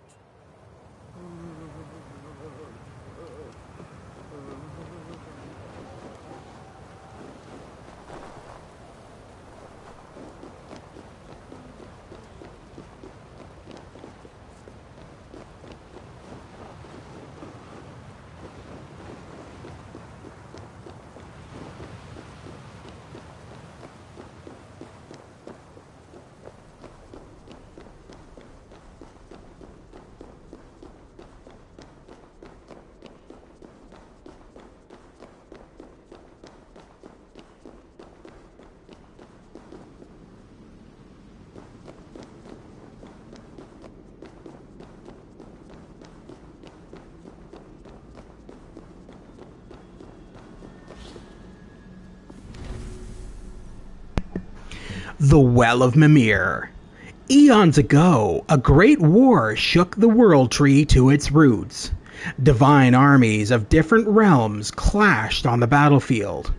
Eventually a truce was called, and hostages were exchanged to keep the peace. One of these hostages was Mimir, a god of knowledge and intelligence, and a good friend to Odin, the All-Father. Mimir's time as a hostage ended badly when he lost his head, literally. His captors sent the head back to his friend Odin, who preserved it with magic. Odin's skill and power allowed Mimir to remain alive as a head without a body. Mimir was placed beside the well at the bottom of Yggdrasil. Seen here in artistic sketches for Assassin's Creed Valhalla. There he could oversee the magical waters and make sure that no one drank them without paying the price.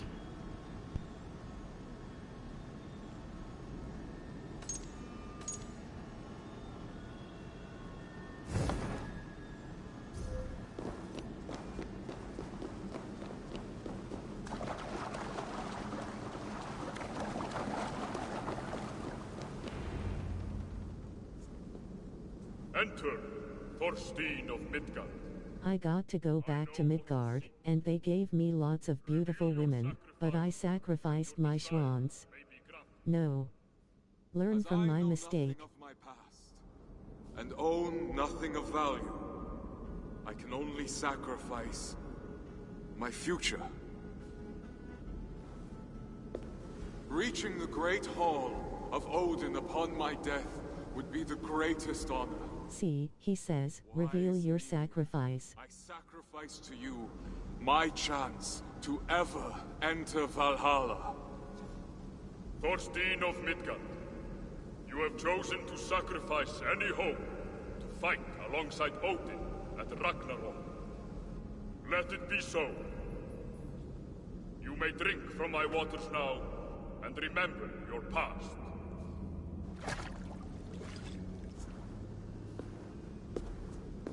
What a dumb schmuck, why would he sacrifice that? The betrayal of someone close has brought you here. I died. Bjorn did this to me. Why? You have the answers you sought. No, I need to know. What happened to Gunhilda?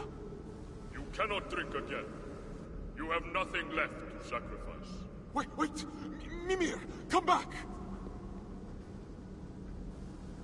Gunhilda, now that I finally remember your face, is seeing you again the future I gave up?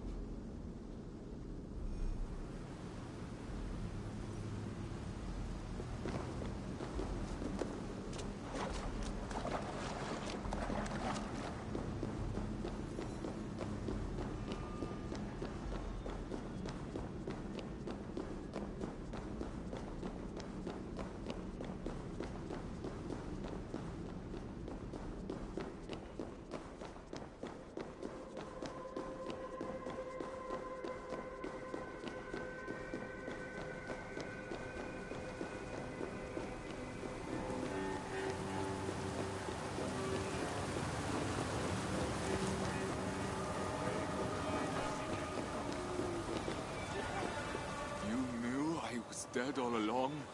There was a high chance, yes. I do not know of death as you humans do.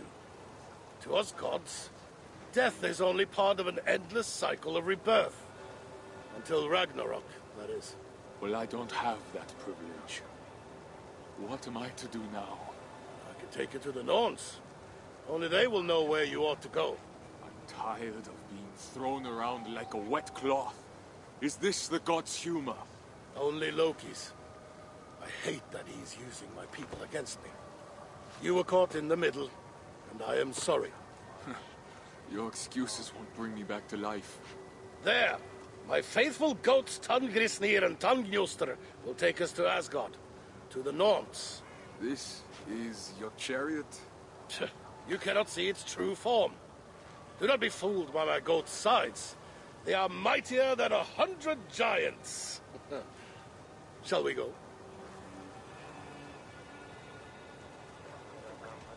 No. I want to stay for a bit. Sure. You know where to find me.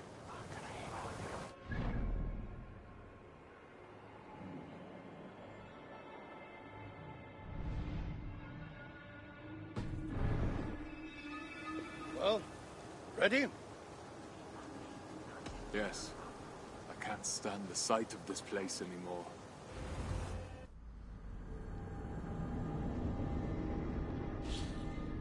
This is depressing, dude.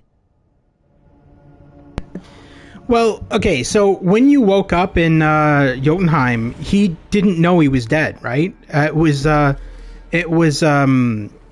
Mimir's waters that made him remember that he was dead. Yeah, it is kind of depressing, but I mean, it does have a very happy ending, so that I can tell you.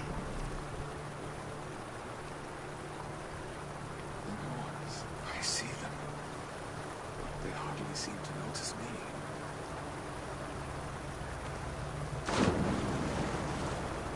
But they really care for me.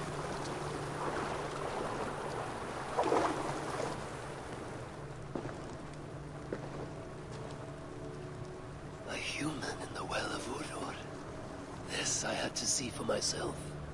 I've come to seek the Norns' counsel. And an end to this meandering. Of course. Another victim of Loki's mischief. I understand your frustration. We cannot approach the Norns, nor the threats they weave. These cats seem to have approached them just fine. Mighty creatures, are they not? Loki brought them here. They entangled the threats and made a mess. But no matter. Your threat followed its course. Nothing can ever change your destiny. Trust me, I've tried. What about my wife, Gunhilda? Do you know where she is? I wouldn't care to know. You are in Asgard, talking to the All-Father, and all you can think of is your wife. You mortals have such one-trick minds. Take your questions to Freya, along with these cats of hers. She'll know how to indulge you.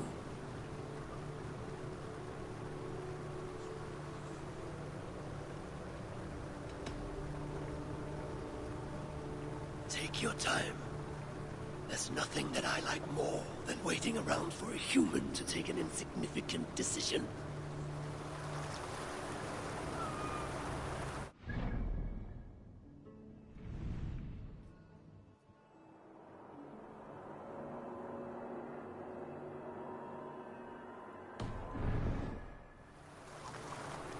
Have you decided to leave yet? All right then. How do I get out of here? It will take longer for me to explain than to just send you away. Good luck.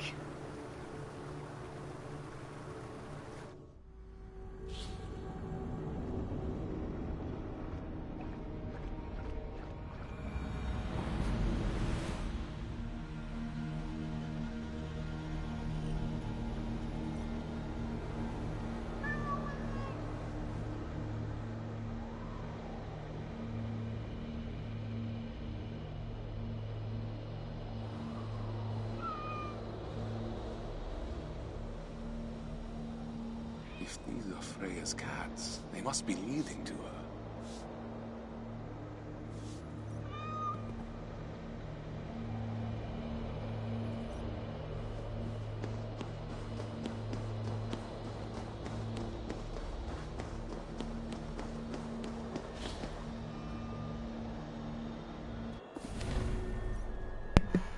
The Nine Realms. Yggdrasil was nearly symmetrical. Its branches were as long as its roots, and they almost touched in a circle. This circular quality symbolized order and eternity. The highest of the Nine Realms was Asgard, placed in Yggdrasil's upper branches. Asgard was home to the Aesir gods, including Odin and Thor. The lowest realm nestled among Yggdrasil's roots was Helheim, the land of the dead, governed by the goddess Hel. Right in the middle of Yggdrasil was Midgard, or Middle Earth, where the mortal humans lived. The other realms were Alfheim, home of the Light Elves, Svartalheim, land of the Dark Elves and Dwarves, Vanaheim, kingdom of the Vanir, a tribe of gods, Niflheim, the icy and frostbitten netherworld, Muspelheim, seen here, where brimstone, fire, and smoke reign supreme, and Jotunheim, home of the giants.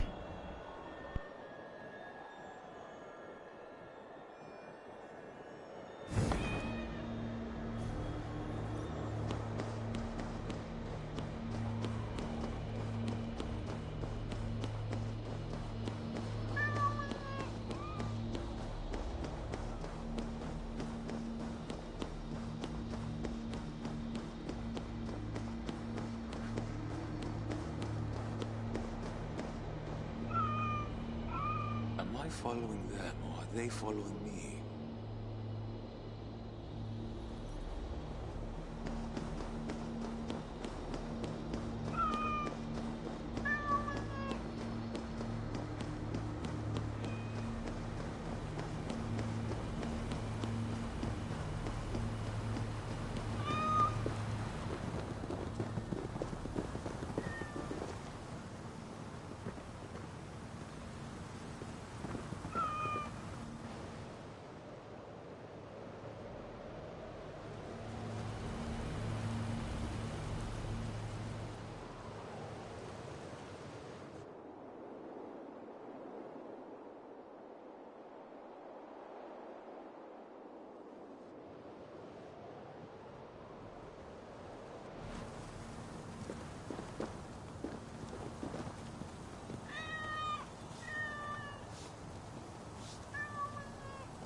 Freya must know that cats are better creatures than people.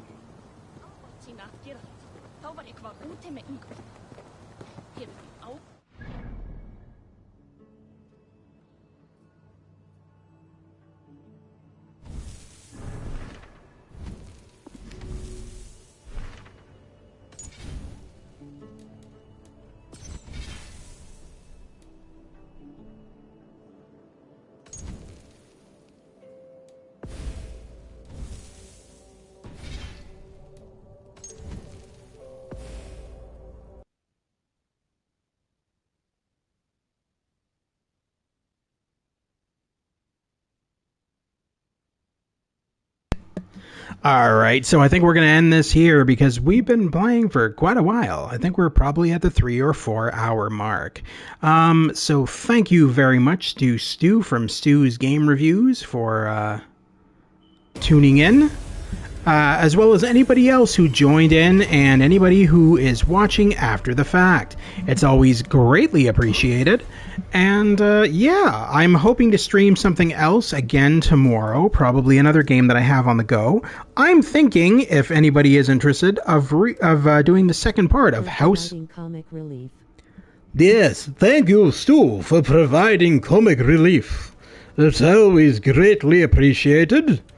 Making me laugh my ass off when I'm supposed to be reading things. So tomorrow I'm going to probably do House of Ashes Part 2, because I know it was a game, Stu, that you were starting to get really interested in. And it was a game that I was getting really interested in. So we'll hop into that tomorrow. And that'll be our game for tomorrow. And then after that, I unfortunately won't be doing any live streaming until the new year. So after New Year's. But I will still join in on your streams, Stu, and I will still join in on Olav's streams as well, because I should still be able to do that for my parents. I just can't live stream. I can watch videos. I just can't download and stuff like that because their internet sucks in that regard. So yes, that was yeah, exactly. That's the name of the game I was playing. This was Assassin's Creed Valhalla Discovery Tour. So we got all the way up to Asgard, and we're looking for Freya. So we will be continuing that at some point, and ending the journey of the Jewish Viking. So hopefully we'll get back to that at some point as well. We have Guardians of the Galaxy to finish up on, House of Ashes, Alan Wake, and The Medium. So all of those and any newer games that I choose to showcase as well. So thank you once again to Stu for the comic relief. Thank you to everybody watching and watching after the fact. It is always greatly appreciated. And I will see you soon. Please remember to like and subscribe for future content. I cover PS5, PS4, PC, and VR games. If any of that interests you, please stick around, and I will see you soon at the Gamer's Grotto. Thank you very much, and have a wonderful evening, and thank you for tuning in.